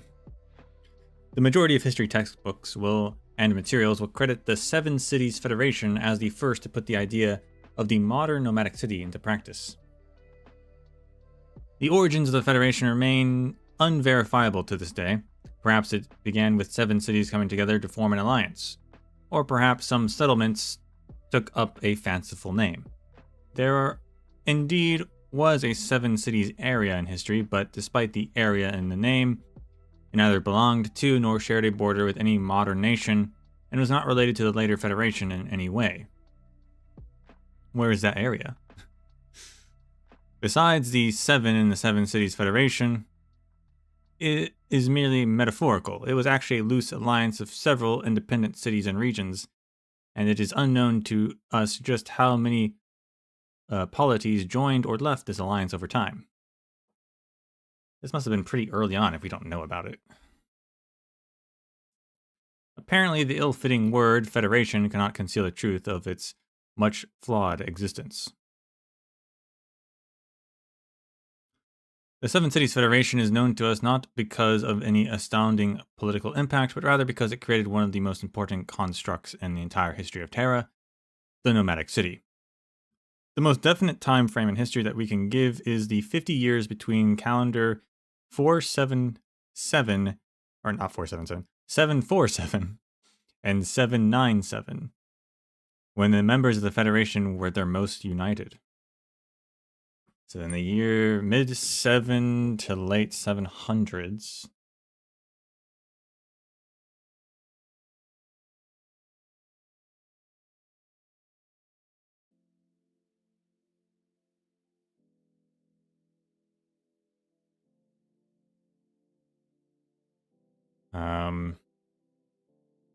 Which, I mean, wasn't... We're in 1100, so it wasn't that long ago. 350 years.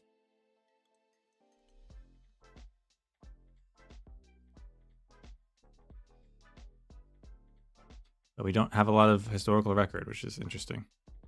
Especially for them inventing the nomadic city. During the period following the year 700, right around when Iberia discovered Bolivar, oh snap, all nations were desperately seeking opportunities to expand their borders.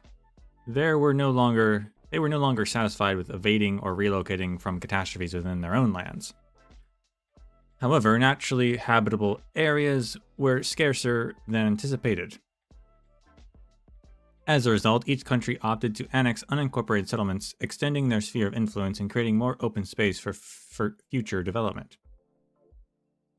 Naturally, the independent city-states across the lands were in an unprecedented time of crisis during this period.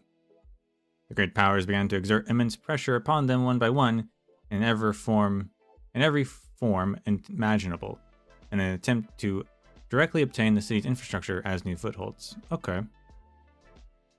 So during this time, there's a ton of city-states. Okay, that's cool.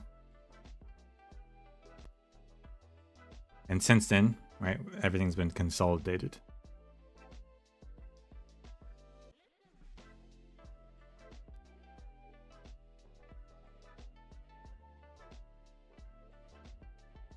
Of course, there were many independent cities who refused to submit, and one after another they joined the ancient Seven Cities Federation.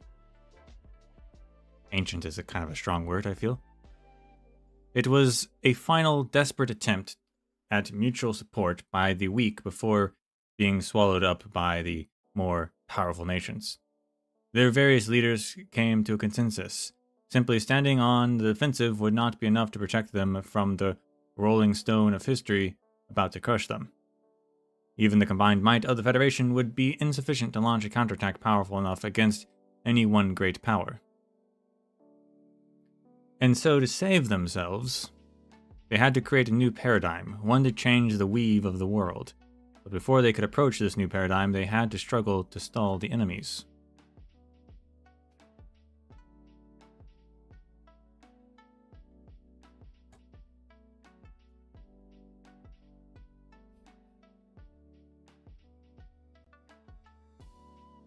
Under these circumstances, thanks to the proposal of several scholars, the project known as the Nomadic City was officially launched.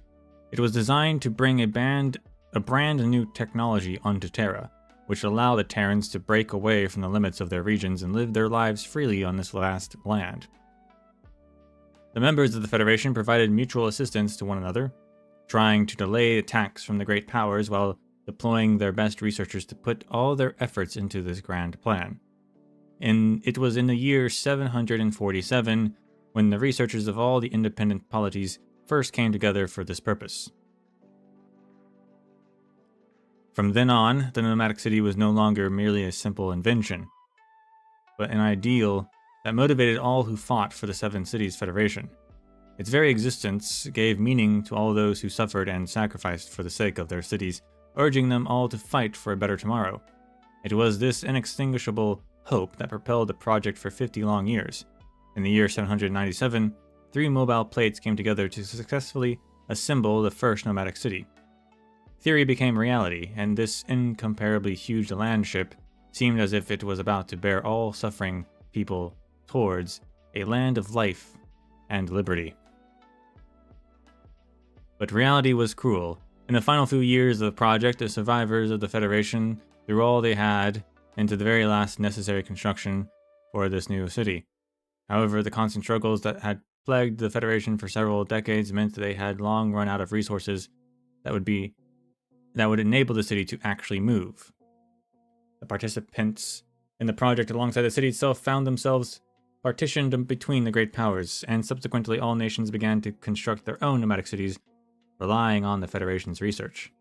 By the time these new nomadic cities were constructed, the Federation builders' hopes for the city as a tool to stop expansion were long gone. In fact, the mobile nature of these nomadic cities enabled the great powers to seize even more territory. Although the Federation was not yet completely dissolved, it suffered a slow death, forever barred from reaching its goal. Once more, it became a Federation in name only. Nowadays, the name Seven Cities still exists, but only in reference to the physical place, rather than the lofty ideals of its dreamers in the past.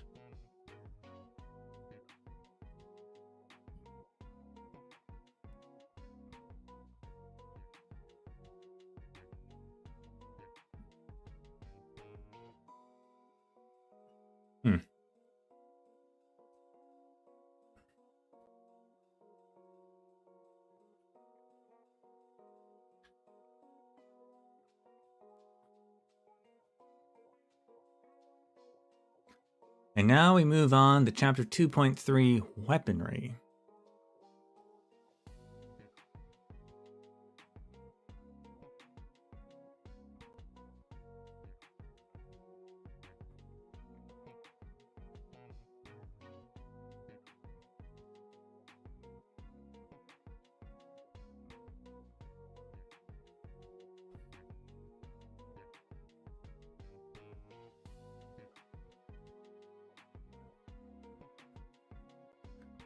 After I had settled on the themes of my writing, a friend wrote to me, proposing that I include in my book some reminders for my readers regarding the threat of violent encounters on the road. Indeed, not all places are as safe as the core plate of a nomadic city or the main roads of Yen. Those who have never set foot in the Barrens must prepare them for any eventuality, but there exist more than enough traveler manuals and guidebooks on the market. Therefore, I have decided to instruct our readers on the various weapons and equipment that any individual may carry. With this knowledge, I hope to aid them in their preparation against any dangers that may arise. Many Many city folks have already forgotten the perils that lurk on the surface of this land. They bring sleeping bags and kettles, and all sorts of gewgaws and that merchants foist upon them to the barren lands. But they do not have anything to handle starving beasts or ruthless bandits. In this environment, the very least one must do is acquaint oneself with violence and the means to exact it. Excerpt from a letter by a friend who did not wish to be named.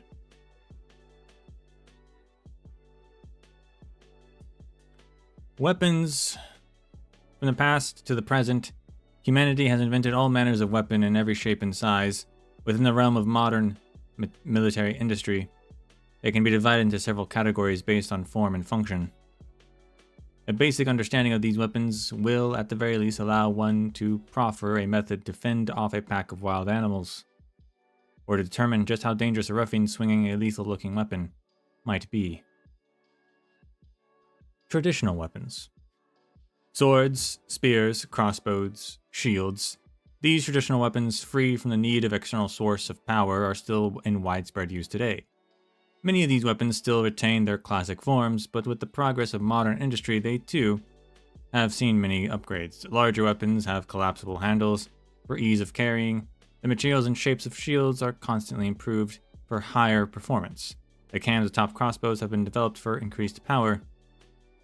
These ever-faithful weapons continue to show their worth into the modern era.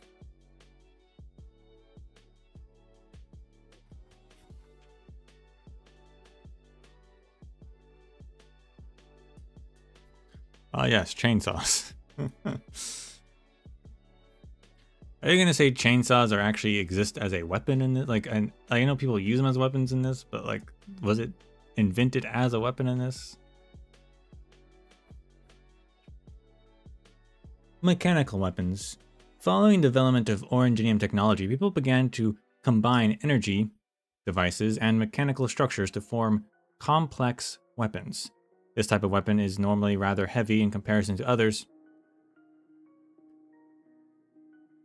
very noisy in operation, and uses its mechanical components to cause injury. Many mechanical weapons are simply civilian tools modified for its purpose. For example, the popular combat chainsaw is actually derived from an ordinary chainsaw that has undergone military retrofitting. They made combat chainsaws? Okay. All right.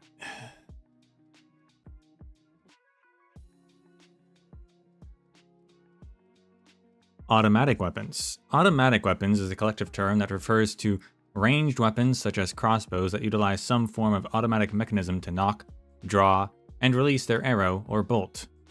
Among these, those that can perform the entire process automatically are called fully automatic weapons, while those that only perform part of the process are called semi-automatic weapons. Standard automatic weapons are normally powered by compressed gas or by electricity.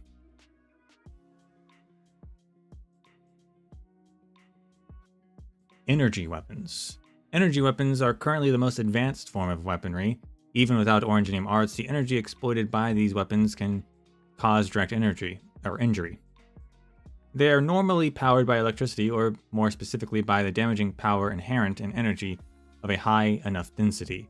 The most commonly seen of these weapons are melee weapons capable of discharging electricity, but there are also reports of long-range weapons that may fire beams of energy. Many energy weapons are still in their developmental or experimental stages, but their power should not be underestimated.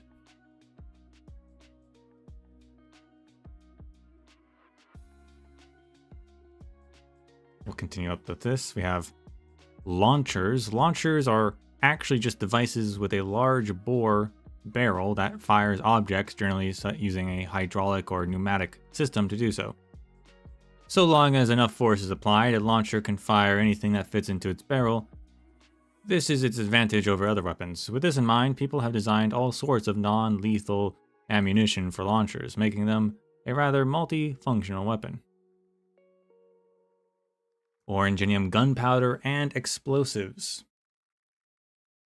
Orangenium gunpowder refers to flammable and explosive chemical compounds that use orangenium as a base. While normally in the form of a fine powder, it can be fashioned into other forms, such as liquid or a crystal. There are all sorts of formulations and manufacturing methods for gunpowder, and thus its functions are also quite varied. Those oranginium gunpowder with improved explosive power are called oranginium dynamite. Based on oranginium dynamite, people have manufactured varied explosives such as bombs and landmines, and have designed many detonation methods to match. Cannons. The cannon is a form of weapon that uses the force of pressurized gas generated from oranginium gunpowder explosions to propel shells. An electric spark is typically used to ignite the gunpowder for most artillery. There are many types of bullets for artillery shells. The most common are high explosive bullets filled with oranginium dynamite. Due to technical issues, designing small-scale cannons is considerably difficult. Although there are some models that can be used by a single layperson, their weight still renders them unportable.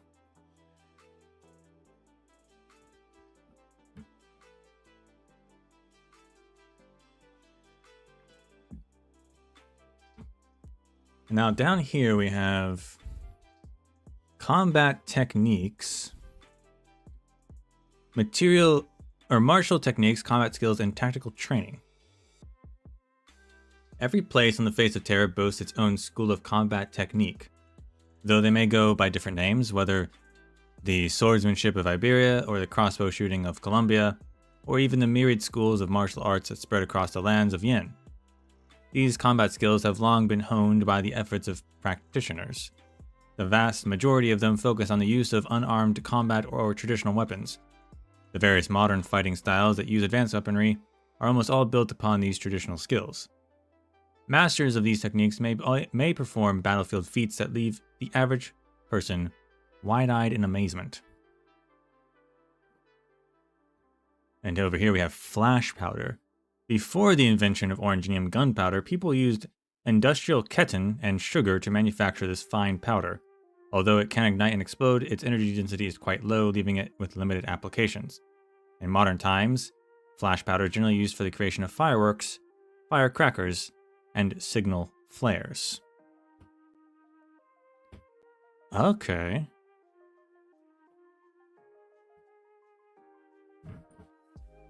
What is keton?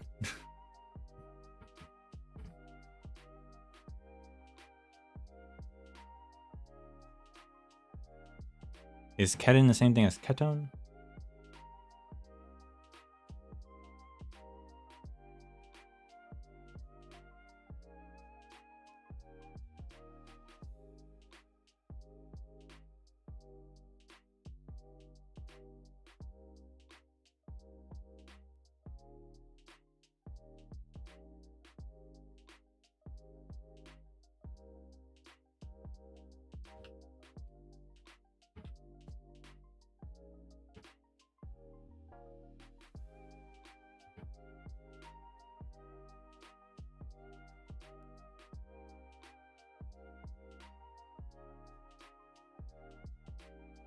I'm not sure. So there's...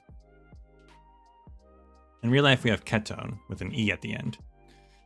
But in Arknights has acetone with an A at the beginning. So it's probably more related to that than the real life thing, I'd assume. The real life ketone, I don't think has anything to do with explosions, so... Could be wrong, though.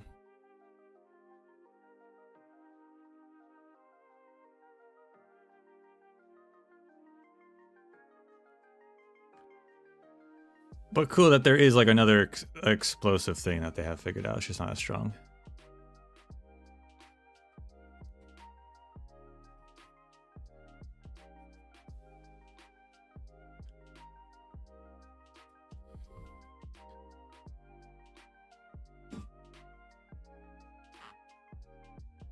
And then we have arts units. Arts units are necessary for the average person to cast oranginium arts. In many situations, these units are regarded as weapons. Traditional units are the most commonly seen.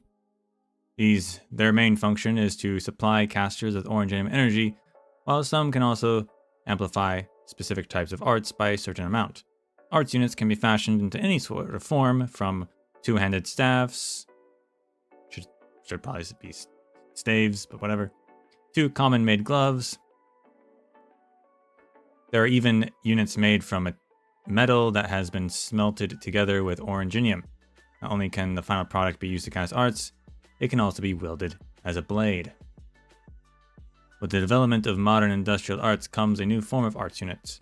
These units have a fixed form of arts stored within, and anyone with a certain amount of knowledge and training can use them to cast those arts.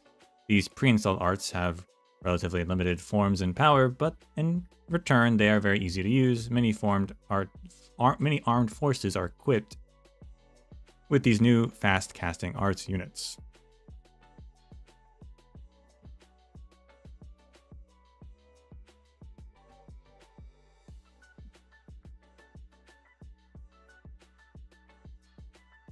We've seen they've talked about fast casting art stuff before, storing, electricity and stuff into an arts unit or whatever. And last but not least, guns. Guns are first developed by the Lateran Sancta, and they are also the primary users of these weapons. In modern terms, guns are a form of extremely accurate and complex integrated arts unit systems used to fire etched ammunition. Orangenium circuits are built into both the gun and the ammunition. To fire, the user must cast Orangenium arts to control both the gun and its ammunition at the same time, performing a series of minute operations upon them. This incredible difficulty in use is rewarded with extreme accuracy, long range, and continuous firepower. These strengths completely overshadow what few drawbacks guns possess in comparison to traditional crossbows. As Orangenium technology becomes ever more developed by the day, there are many powers and organizations that have found a keen interest in guns, alongside many attempts to analyze them. But over the past few decades, these studies have slowed to a crawl. The technical threshold for manufacturing guns far exceed the expectations of the researchers. Despite this, the research was not a complete failure, as various findings during the process were put to use in the development of upgrades for other weapons, alongside inspiring new forms of arts units. And then we have a description of the bullet itself. So A is the bullet. Etched bullets can be created from many materials. The majority of bullets manufactured in Laterano for their guns are made from polished Orangenium crystal shells. B is the active Orangenium propellant, a cylindrical etched Orangenium crystal that has undergone special processing. It supplies the ammunition with energy upon firing. C is the Orangenium microcircuit. The microcircuit located inside etched ammunition is also known as the firing circuit. It forms a complete casting circuit with the gun's arts unit, a core component of etched ammunition. And then there's the case. The cases for etched ammunition are generally created from an ore iron alloy, which is complex to manufacture.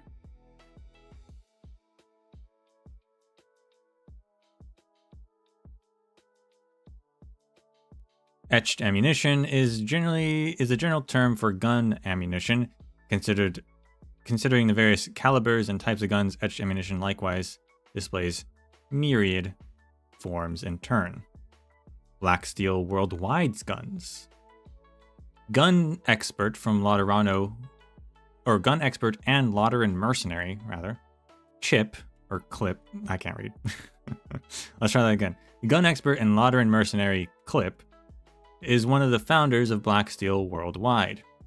With his assistant, Black Steel's Department of Equipment and Applied Technologies was able to simplify and fabricate guns. These guns are equipped with a relatively limited range of arts units, and their ammunition has been structurally simplified. Overall, their performance is significantly reduced compared to the original models, and their operation method also differs somewhat. In any case, as one of the few organizations to legitimately and legally deploy guns, Black Steel Worldwide promotes its simplified guns as one of its greatest strengths. And then we have hand cannons. Iberia developed the hand cannon based on their studies on Lateran guns. Its appearance and operation both emulate the gun, but rather than launching etched ammunition, it releases shock waves generated by oranginium propellant to batter the enemy. The principles behind the arts in use are different to guns. In truth, it is a new form of specialized arts unit that is simply shaped like a gun. That explains why, why Irene's hand cannon shoots like a laser beam.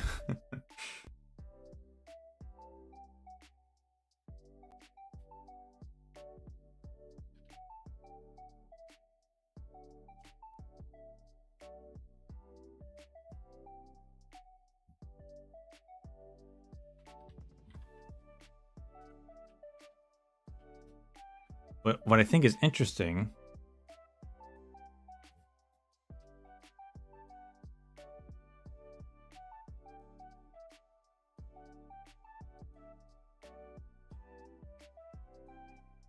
is that in infield, guns are called hand cannons.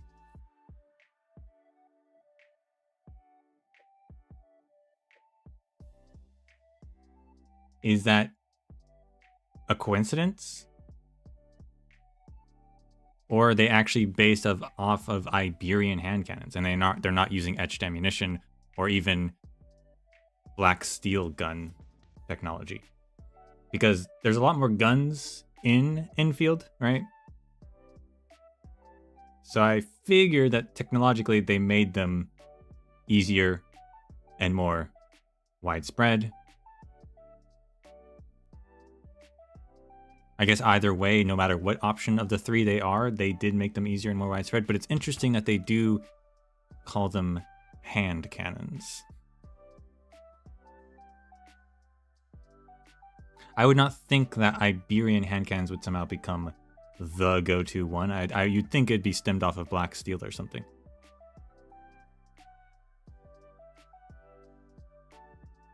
I do not know if infield talks about what they utilize ammunition-wise.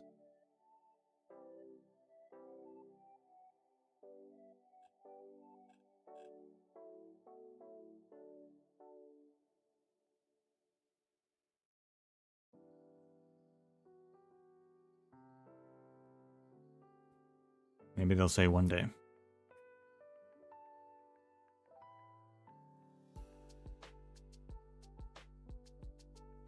Well, that's cool. So,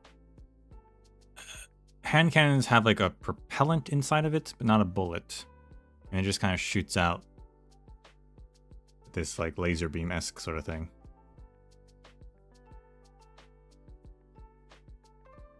They're very cool. But I'm biased because Irene's my favorite character.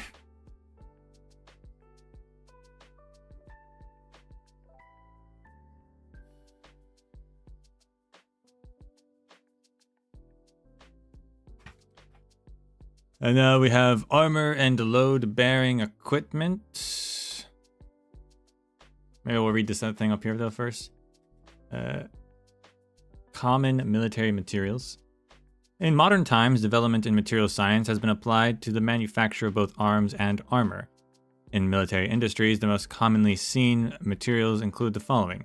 Metals, the most classic of raw materials. When modern metallurgy has been fully developed, people began to use complex alloys in the manufacturing of weapons, such as ore iron and D32 steel. Polymers. Nowadays, plastics, rubber, and synthetic fibers are in widespread use across Terra. These polymers are created from organic materials. The manufacturing process includes extracting resins or other substances from plants or chitin from beast shells, then processing and mixing them with other materials. Composites. There are many different types of composite materials, a majority of them only developed in the later stages of technological advancement. Even recently, only a few regions have begun using them. A common resin reinforced with glass fibers is a typical composite. So now armor and load-bearing equipment. Apart from weapons, armor and load-bearing equipment are also very important in combat.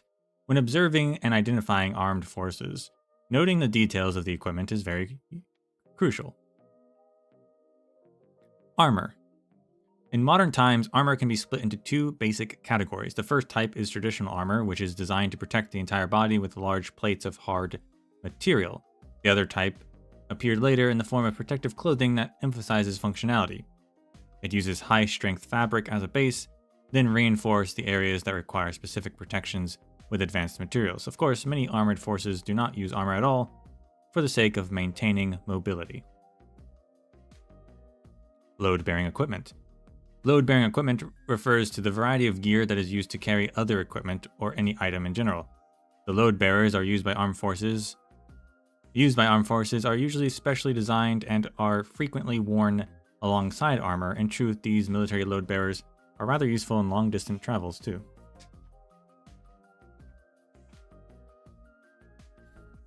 How to identify armed militants. This seems a bit discriminatory, but okay.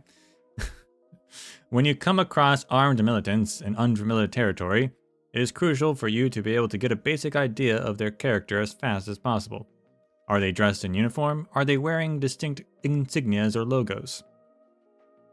Is their equipment standardized? What race make up their group? Okay. Are they well trained or do they lack discipline? In these circumstances, for safety's sake, you must be capable of making such basic observations to determine how dangerous the militants are, allowing you to respond appropriately. Most of the time, however, it is a good idea to stay far away from any armed individual. And for one reason or another, Erikson has determined that this man requires vigilance. I guess because he's not wearing a uniform, he's covering his face, perhaps. But this man is trustworthy. I guess because he's wearing a uniform. And has specifically, I believe that is a black steel hat, actually. So he's a black steel mercenary. I guess they're good, except when they're not. I guess they're good guys, except when they're not. Except that one time.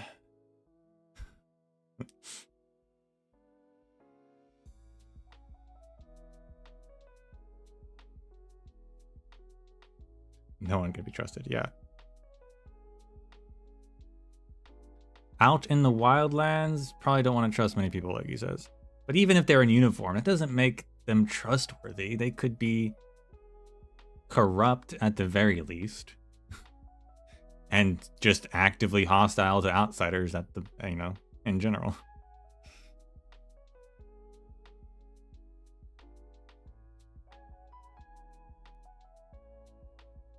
Conclusion. Generally, having a basic understanding of the tools of violence will be helpful when faced with unavoidable violence. So, my friends who are on their travels, it would be wise for all of you to bring some equipment for self-defense and mentally prepare yourself for danger. Such preparations can significantly increase the safety of your journey. Finally, thank you to Raytheon Industries for their assistance. With their enthusiastic support, I was able to acquire suitable materials to aid in the writing of this section of the book. He got sponsored by Raytheon, huh?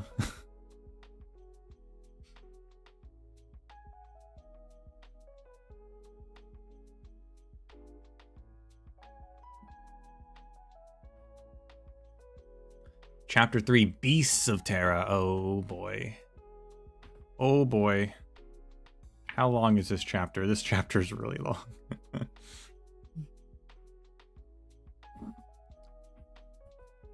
That's pretty thick.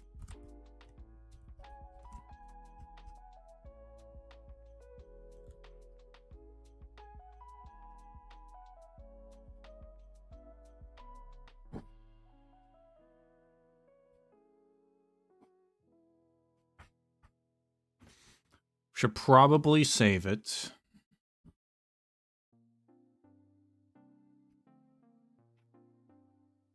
How much is chapter 4 after that? Chapter 4 is even thicker.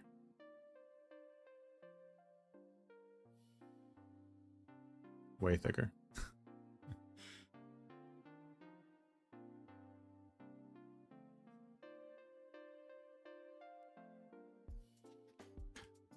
We could probably do some of chapter 3 though. As long as I find a good stopping point. Let me just flip through this real quick.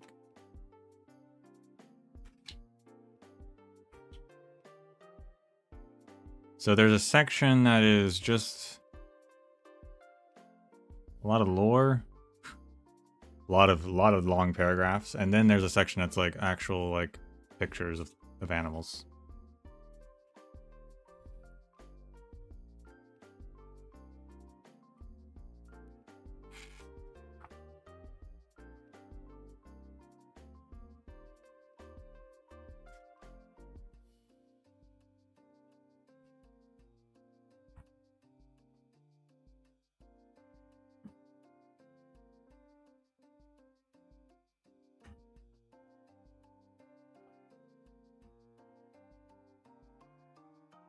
We'll do some of chapter 3. We'll see how far we get.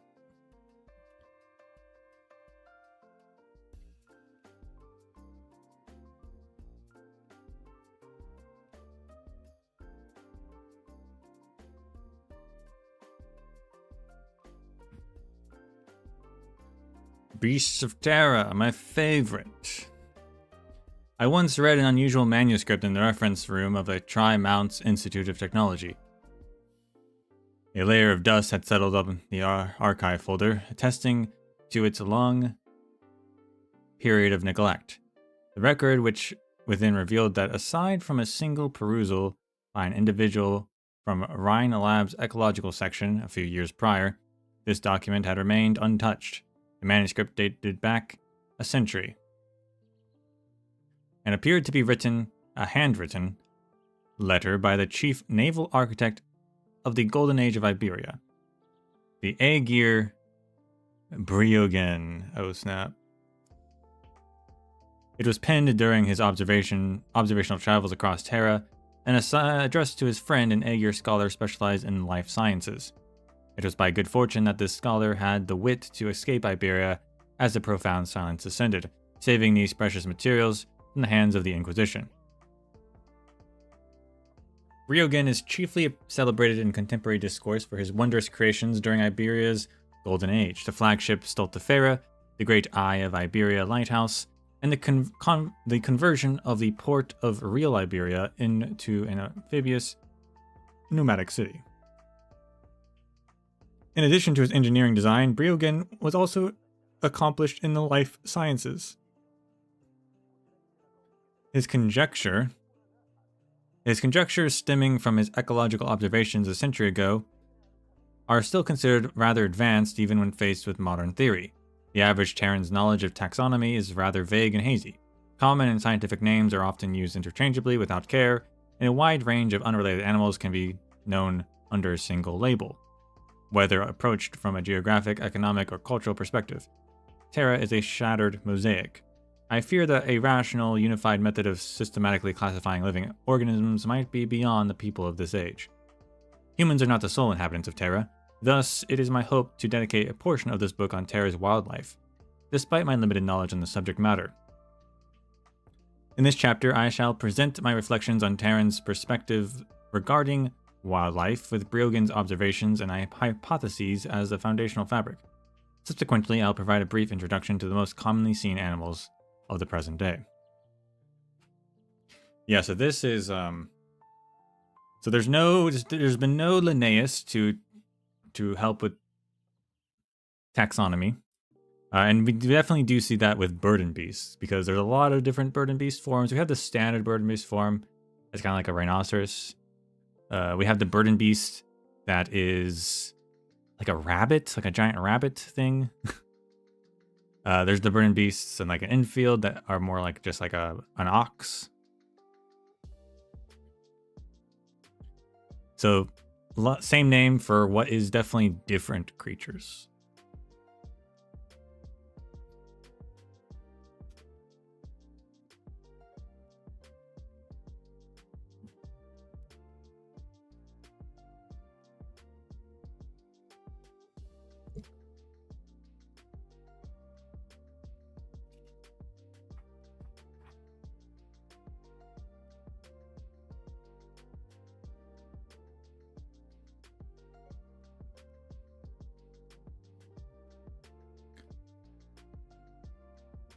So this is a correspondence archive. 129 Avenida Rio Fuerte, Real Iberia.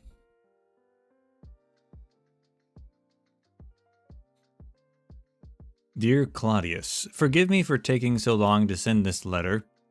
Shortly after arriving in Ursus, I have already encountered some unexpected troubles.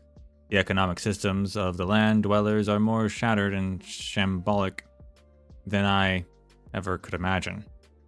I now fully understand why the traveling merchant caravans go to such lengths to bring along entire carriages of pure gold and oranginium ingots. The currency exchange at Lauderano was a pleasure to use, but in Ursus I curse the fact that I didn't exchange more money at the border town.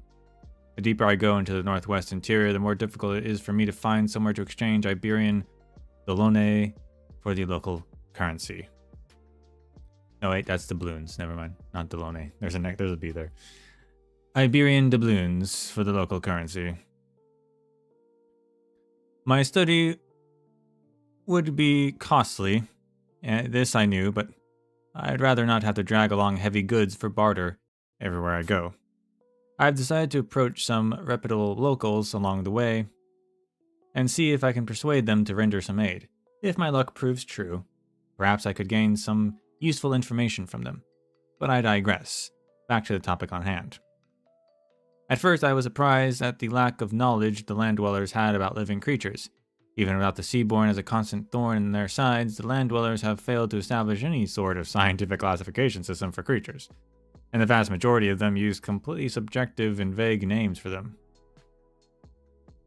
For example, I have heard stock beast used to refer to any kind of grazing domesticated livestock, so if I reread a military mangler beast in a pasture, or if I reared a military mangler beast in a pasture, would it be considered a stock beast?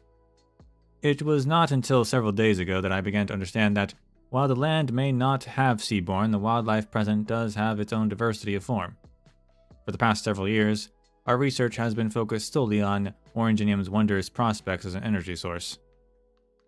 But from the moment we first knew that it could infect us with an incurable disease, we should have realized its significance in the domain of life science.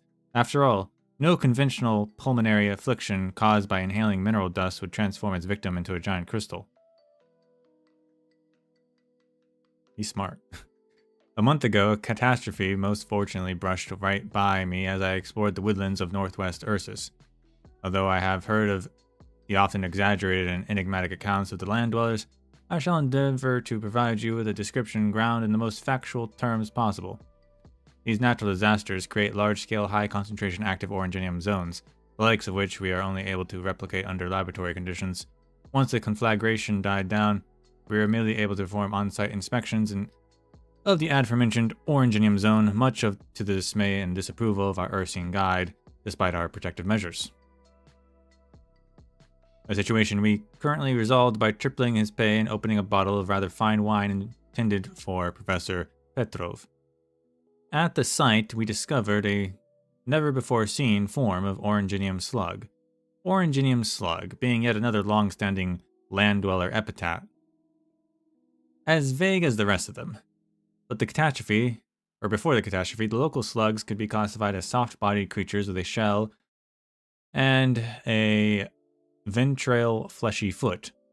The oranginium in its body is concentrated within its stout shell, where it has fused with the creature's secretions. This oranginium is maintained in an inert state from the moment of hatching. However, according to our present understanding of oranginium science, active oranginium will catalyze the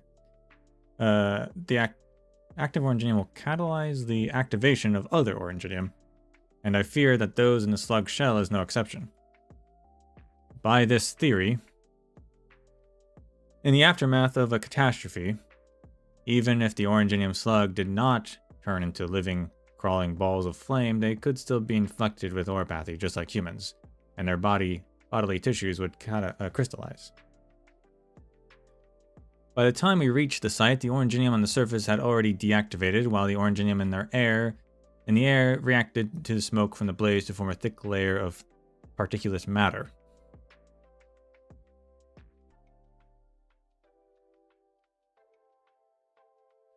The environmental temperature fell rapidly, and the sublimating snow turned into falling hail. We also saw the trees that escaped the fire festooned with glowing oranginium slugs. The slugs had marked differences compared to before. The iconic outer shells and antennae had disappeared, and their highly atrophied internal organs could be seen through their now translucent bodies. The slugs had become barely more than a grotesque crawling blister filled with active oranginium. The slugs in their trees squirmed and writhed before firing their scintillating eggs into the air. After this final act, their bodies fell from their perches. At least 80% of their bodies crystallized. They had died of oropathy, their strong instinct to breed taking hold in their final moments. After hearing us apply the term oropathy to the slugs, our guide refused to go any closer. It seems he has a deep-seated fear of the disease. Over the next few days, we decided to observe from our camp via binoculars. Although the eggs of several varieties of oranginium slug from previous observations contained no oranginium, the glowing ones we saw here were encased with active oranginium particulates. In the frigid environs left by the catastrophe, the heat generated by the active oranginium keeps the hatchlings and the eggs alive, only to in turn doom them to diseased fate. These eggs developed at an almost inconceivable rate. The larvae hatched, fed, grew, sought out trees, and then propagated eggs of their own within 48 hours. On the dawn of the fourth day, we observed something even more astonishing. Despite the lack of any visible flight organs, the slugs began to float in mid-air, dispensing flying slugs. We haven't had that yet.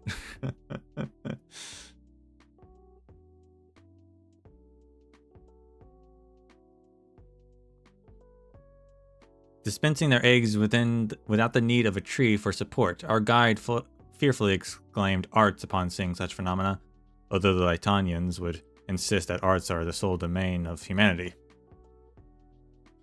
Sadly, we were running out of time to make our meeting with Professor Petrov, so we didn't get to witness the final development of these oranginium slugs. It is reasonable to suspect, however, that they will soon be destroyed alongside this patch of forest. Despite the environment oranginium deposited by the catastrophe having already deactivated, the oranginium within the slug's body remains in an active state from birth to death. The slug's frenetic breeding only serves to ensure that the oranginium will come into contact with new organic matter. A considerable amount of trees initially survived the flames and the rigid cold, but soon they would be consumed by the slugs, infected by the active oranginium, and assimilated. Despite all this, I cannot simply use the term parasite and host, or pathogen and infected, to describe the relationship between oranginium and the oranginium slug. Active oranginium serves as both a heat source and arts material for the slugs, allowing a community that ought to have been destroyed by catastrophe to live on for a short while, albeit in a self-destructive fashion. Rather than adaptation or symbiosis, the term compromise feels most apt in this situation. In the short span of 2 weeks, the oranginium slugs that dwelled in these woods could almost be considered a new species, although far from comparable to that of the seaborne. Evolution on this scale and speed is still worthy of note. At the very least, we should seek to understand what part oranginium had to play in this process. I have attached the sample from a mutant oranginium slug. Please begin your research with all haste, if you are able. Find a messenger willing to transport this is rather difficult. Oddly though, most land dwellers fear so not because of active oranginium in the sample, but because of the long distance between Ursus and Iberia. Do you recall the hypothesis we developed when we first came ashore, that we might exploit oranginium to exterminate the seaborne? Given my new discoveries, we must rethink this hypothesis. The issue is not whether we can control oranginium, it is that we are fundamentally incapable of predicting how it might interact with the seaborne, and just what such a union might produce. I fear that the consequences could be dire. Lost as ever, Briogan. Yeah, don't give seaborne oranginium, please.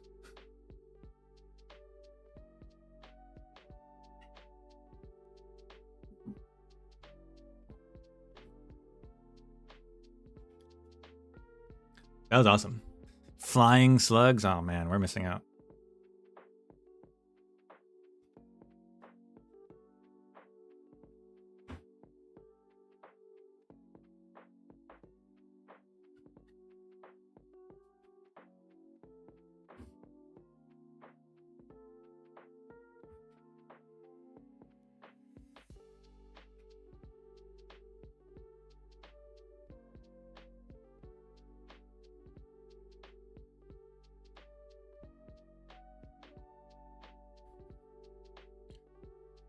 From a modern perspective, Briogen's assessment a century ago has proven astoundingly accurate, just as we have finally become cognizant of the need for a systematic classification of Terra's creatures. Oranginium stands as the most difficult roadblock. Briogen's experience in Ursus could serve as a microcosm of Terran ecology. High concentration of active Oranginium induced aberrant mutations, and the novel characteristics of these infected mutants are impossible to predict and difficult to describe. For example, the length of a typical sand beast ranges from 30 to 80 centimeters. These creatures are inherently timid, with minimal reported instances of aggression towards human.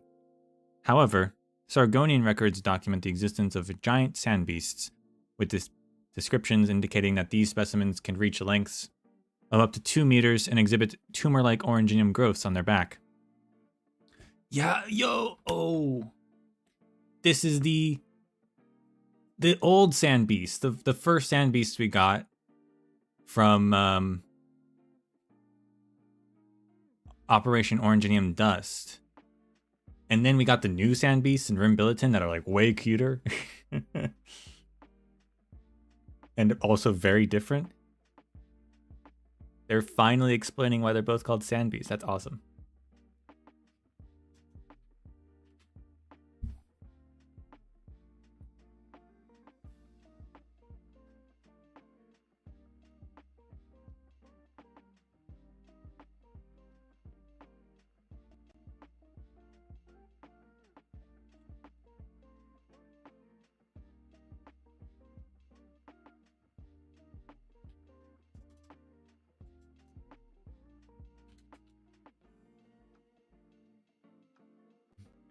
Yeah, like what are they called in game?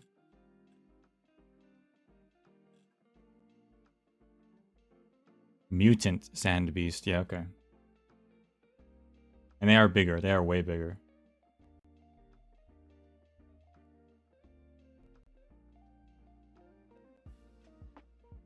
Very cool. Where was I? Tumor-like Oranginium growths on their back, no doubt a sign of Oranginium-induced mutations. They also display an unusual predilection for invasive behavior, causing serious damage to local settlements. The existence of Oranginium aberration phenomenon is indeed the most significant issue keeping us from developing a proper taxonomy. On the one hand, Oranginium-induced mutations are random. Creatures of the same species exposed to the same Oranginium-heavy environment can develop different symptoms of infection. On the other hand, it is increasingly common for people to encounter infected creatures in their daily lives as the Oranginium industry develops. These cannot be written off as isolated incidents. In recent years, mines or processing platforms operated by Rostov Industries, Sloma Food Company, and many other companies have suffered infected creature-related damages. In addition to frustrating academic biologists, the Oranginium aberration phenomenon also muddles the layperson's understanding of wildlife around them. After suffering attacks by mutant sand beasts, a local lord emir declared all sand beasts in the realm to be vermin, and offered a bounty for their heads. The wanton slaughter that ensured nearly wiped out the local sand beast population. Without their natural predator, smaller herbivores in the arid climate exploded in numbers, wreaking havoc on the locals and their crops. It should not be assumed, however, that Oranginium's influence on wildlife is limited to infection or inducing mutation. Some organisms have formed a fragile yet symbiotic relationship with Oranginium, the Oranginium slug being the most iconic. In fact, the term Oranginium slug serves as an overarching term for small to medium animals that have developed a relatively stable symbiotic relationship with Oranginium. There are many varieties of Oranginium slugs, and the amount and distribution of Oranginium in their bodies are just as varied. Under most circumstances, Oranginium combines with the slug's secretions to form a carapace, spines, appendages, and other organs. Oranginium slug shells are both flexible and conductive, a rare combination of traits before the development of high-performance composite materials such as D32 steel. Normal Oranginium crystals have better conductivity but prove too brittle for many applications. As a major industrial material, Oranginium slug shell finds itself in widespread use in the construction of Oranginium equipment that must weather shock and impact. Interesting. In Colombia, portable police art units were once crafted from slug shells. This practice gave rise to the colloquial and somewhat derogatory term sluggers, used by locals to refer to police officers. However, as slug shells lack smooth surfaces and precise conductivity, portable arts units crafted from them also suffer from unsteady power output. After multiple cases of accidental discharge killing suspects mid-pursuit, oranginium slug batons were gradually phased out. The vast majority of organisms inhabiting Terra contain trace amounts of oranginium within their bodies. As per Berrigan's account, this internal oranginium is accumulated from environmental exposure. Newly hatched oranginium slug larvae could not look any more different from an adult. Their glossy bodies are unadorned with the carapace, spines, or any other oranginium-containing structure. Over the course of its lifespan, it will continue to accumulate oranginium from its surroundings and form those organs and structures. Generally speaking, the higher the organism is in the food chain, the more oranginium it accumulates in its body. However, relative to its place in the ecological food web, the oranginium slug's oranginium content is unusually high. Without an external source of oranginium, I fear that the average slug would require several decades to accumulate enough to fashion a shell of suitable thickness. Thus, whether a surface crystal formation, an underground mine, a refinery, or a power plant, so long as an environment contains oranginium, one will surely find oranginium slugs present to absorb that oranginium. They have even been found to roll around in waste heaps, capturing large amounts of oranginium dust with their sticky mucus. Many oranginium slugs lovers... Oh yeah. Many oranginium slug lovers claim that slugs can't catch oropathy because their external oranginium does not activate unless triggered. While its oranginium exoskeleton does grow slowly, the oranginium contained does not spread internally. Thus, a slug's internal organs contain essentially no oranginium, and they have been used to create dyes, textiles, or even candles. The oranginium slug also often appear in the food, gambling, and pet industries. Oranginium slug beer is a popular new development, while cheese-baked slug has been a traditional dish since time immemorial. Slugs bred for competitive racing, yes, or companionship have also appeared in rapid succession, forming a major part of modern recreational activities. However, slugs can't catch oropathy is not entirely accurate. High temperature, high pressure, and high concentration of environmental active oranginium are all important prerequisites for triggering oranginium activation. When these conditions are all present, even the oranginium exoskeleton of a slug will activate with no exception, thereby causing the slug to catch oropathy and perhaps even cause aberrant mutation. And we have down here the 3 stages of a slug's life.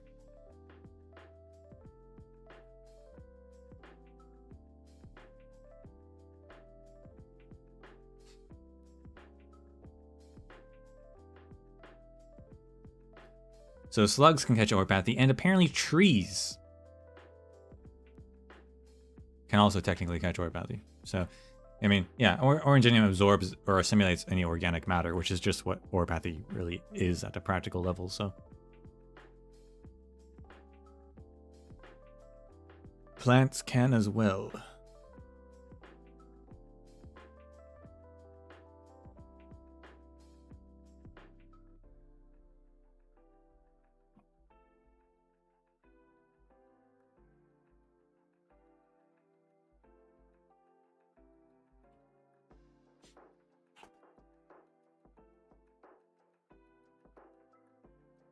We have another thing from to Claudius. This is all just him writing to Claudius? It really is. These are just all transcripts from Berrigan to Claudius. I wonder if some of these papers are like... Well, no, I guess these papers were like in a specific library that the guy found, so... Never mind.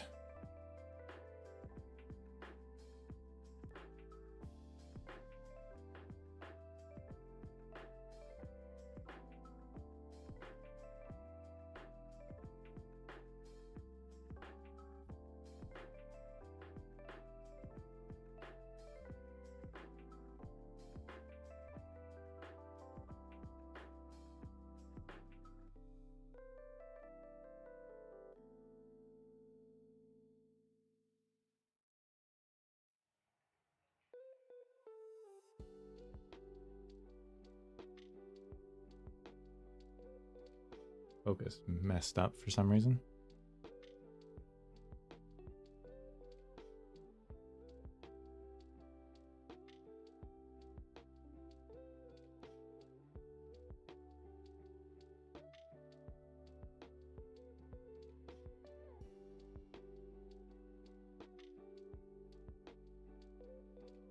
There we go.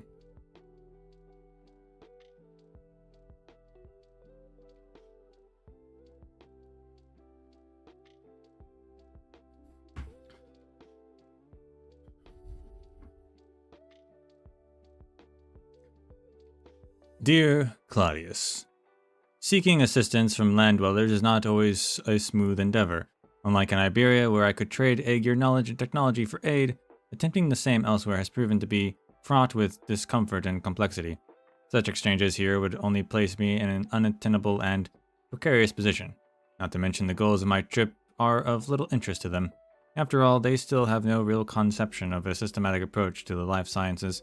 Scholars and dignitaries have what they call the study of natural history, which to my eyes seems more like the study of deliberately choosing to describe the facts from the angle least conducive to understanding. Allowing me to illustrate this absurdity. When I presented the thesis on how oranginium slugs utilize mucus with an unusual composition to prevent freezing during deep and prolonged winters, my audience seemed thoroughly disinterested. However, the moment I mentioned that this mucus, once processed, possesses a fabulous taste, they were suddenly very engaged and attentive. But I digress.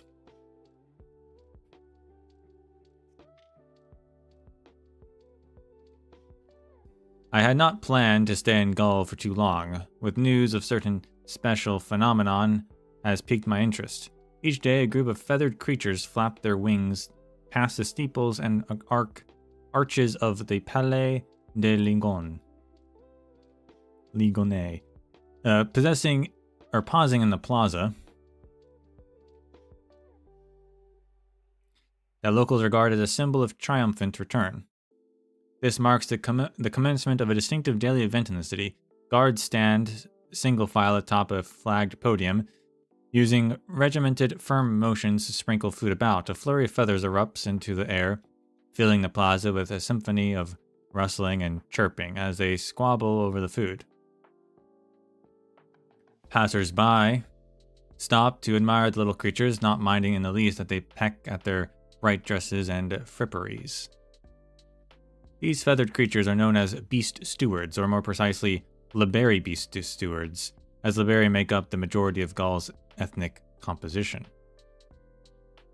Dude, Liberi are everywhere.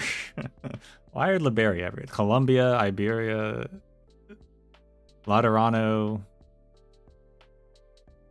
and Gaul?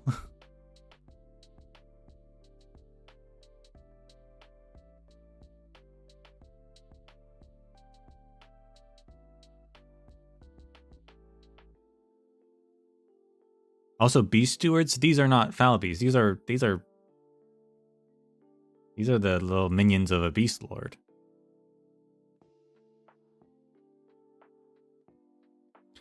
The similarity between Liberi beast stewards and the Liberi themselves are obvious. Prominent plumage. On land, however, these two are not the only living organisms with characteristic feathers. From oven to dinner plate, from clothing to jewelry, from beast cage to their many pawns, the foul beast is a recurring motif in the life of Gaulish men. Their volet au vin has a most distinctive taste. Alright, just throwing out casual like French. I don't know what that means.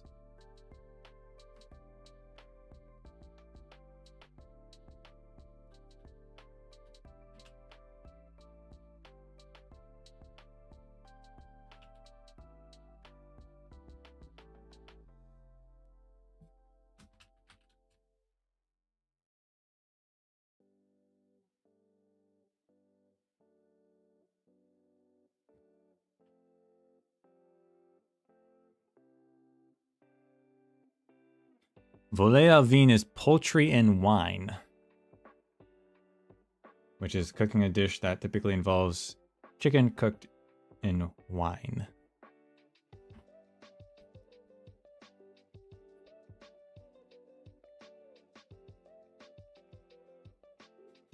Foul beast is a vague term covering several hundred types of organism. The robust giants 2 meters tall ridden by peoples of the barren lands could not be more different from the golden sarin fowl, so beloved by nobility.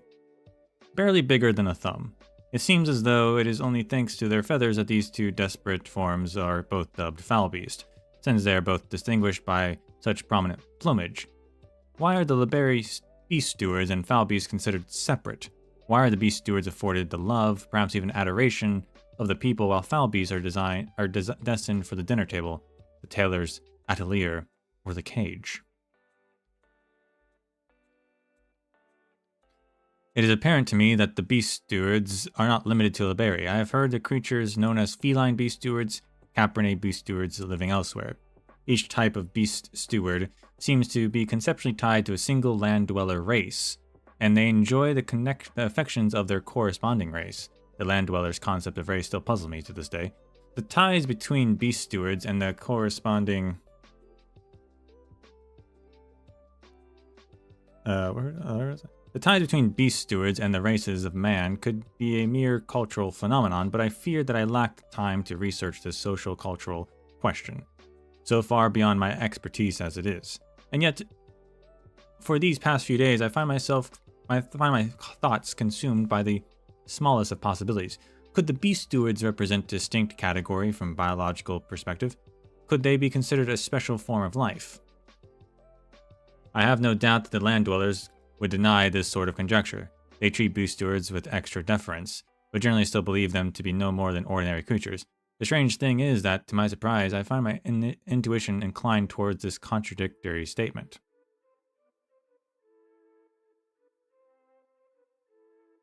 However, the scholarly process will not allow me to jump to such rash conclusions. I have noted differences in the feathers of foul beasts, Liberi beast stewards and Liberi. I often chatted with the bartender at the local tavern, who seems to have a rather good impression of me. Before I left, she unexpectedly gave me one of her own feathers. I am not sure if this is a custom of all Liberi, or just a Gaulish one, but at the very least I have no need to beg for Liberi feathers at the barber's. The feathers of Liberi beast stewards and Liberi are extremely similar, with parallel slanting branches or barbs on either side of the main shaft, or rachis. These barbs contain further branches or barbules with small hooks that interlock with nearby barbules, stabilizing the feather. Foul beast feathers, on the other hand, have completely different structure. Their rachis is not flanked by barbule-laden barbs, but rather large, thin membranes. These membranes are parallel and slanting, just like the barbs, but they overlap with one another instead. They are rather sharp, so do take care. I have heard of foul beasts that fling their feathers to attack both predator and prey. The structure of these feathers corroborate this statement.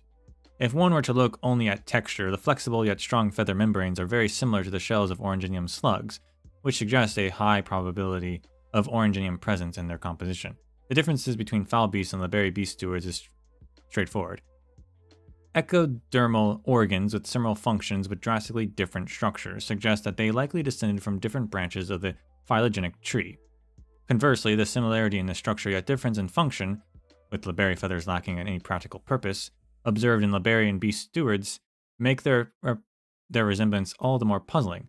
This raises an intriguing question. Could they be connected on a genetic level? I have attached some feather specimens with this letter. Please do keep them safe. If we ever have the opportunity to use a gene sequencer, we must put establishing contact with Aegir on the agenda.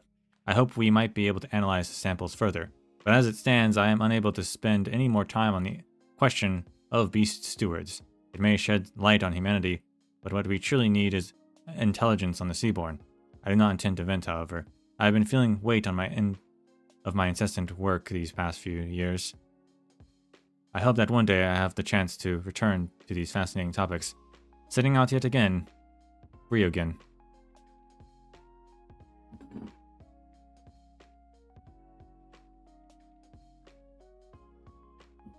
He's right, that is fascinating.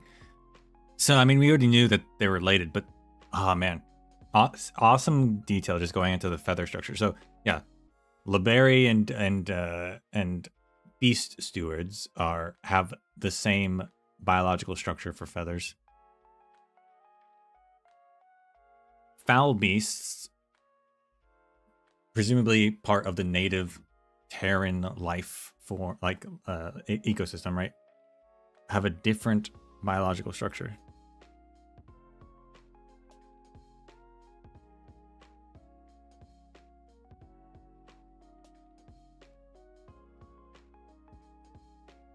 Very cool. Also, the presence of, or rather the lack of understanding of beast stewards seems to imply that the Aegir do not have or know of any sort of aquatic beast lord or beast stewards. That's interesting.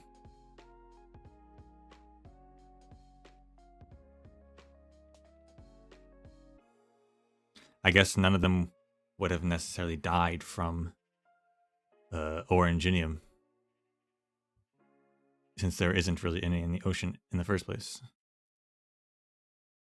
But Aegir were still humanized at some point, so I'm not sure what's up with that.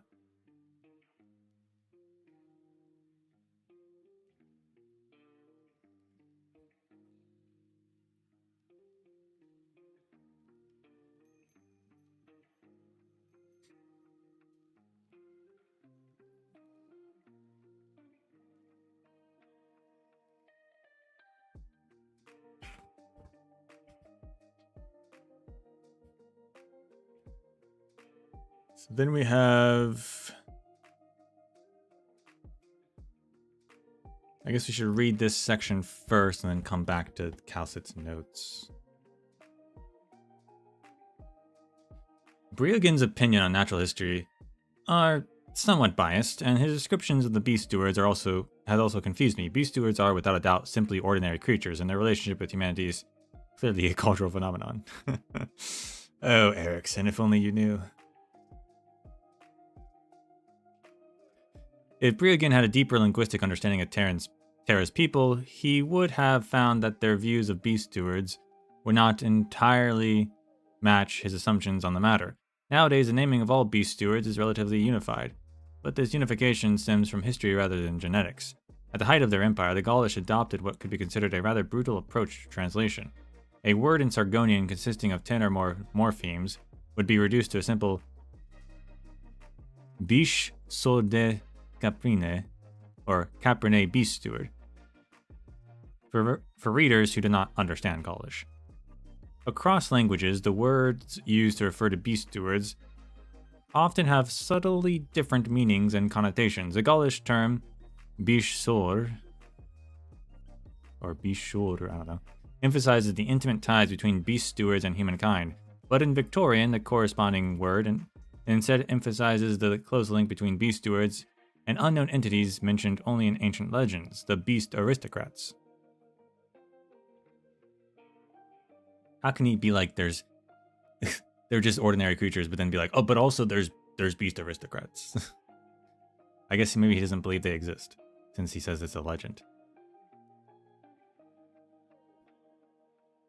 The Sarkaz language also has an equivalent term, and based on what limited information we have, this term seems to have a rather negative connotation. I myself have a strong affection for beast stewards, and I'm quite happy to give any feline beast steward I find by the road a gentle stroke. Not all Terrans treat them as amicably as I do, though. Take Syracusans, for example. The ordinary inhabitants of Syracusa were locked in a fierce struggle for survival against the local Lupo beast stewards. Even now, Syracusan shepherds still recall the tales of driving them out for the sake of protecting their flocks. I have also heard a dreadful rumor, as yet unconfirmed, one that talks about Pero beast stewards in Bolivar being put to military use under the codename Hound. The Sarkaz have even lower opinion of beast stewards, relegating them to the grill. Yep, the hounds.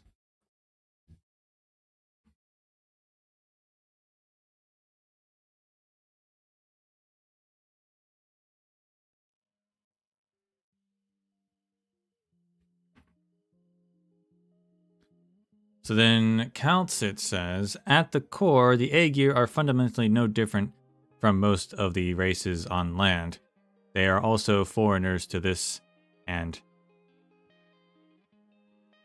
land and are deeply influenced by Oranginium, so they should view beast stewards in much the same way as other races do. However, aquatic beast aristocrats are either still in hibernation or have already descended into chaos. This is why beast stewards are far less common in the sea than in land. I like how this is answering the exact thing I was just talking about. Aegir are rigorous scientific thinkers. Thus, they refrain from using vague, subjective terms like beast to steward. Perhaps it is precisely this that allowed Ryogen to question things beyond his awareness and pose the groundbreaking question that challenged humanity's understanding. Could they be considered a special form of life? Unfortunately, this question neither helped him save his homeland nor left any lasting impact on future generations.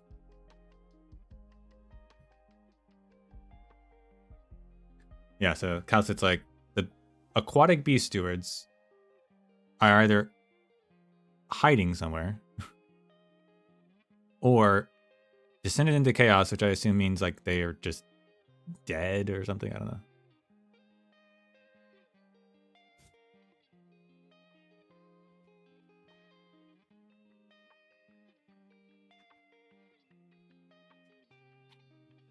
Maybe that's a good stopping point.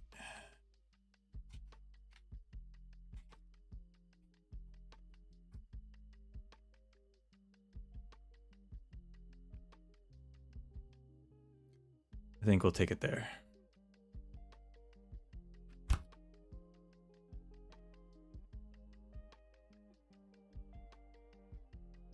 They're going into a lot more detail on the beasts of Terra than I even imagined. I'm loving that section.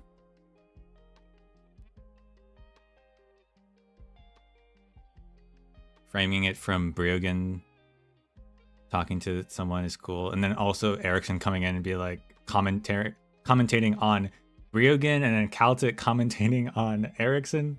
Great.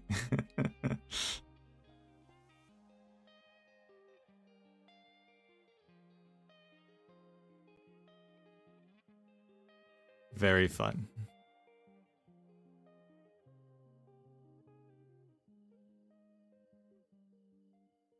But that's where we'll end it for today. We'll continue chapter 3 next time. Maybe go into chapter 4, which is a much longer section. I don't think we'll get to it next week, though. I believe there's an event next week, so we're gonna have to maybe the week after that. Timing wise, we just keep getting longer breaks in between everything, but I do want to do this, whenever I can.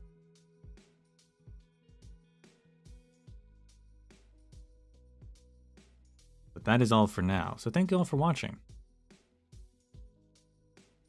And until we meet again, may the sands of time treat you well.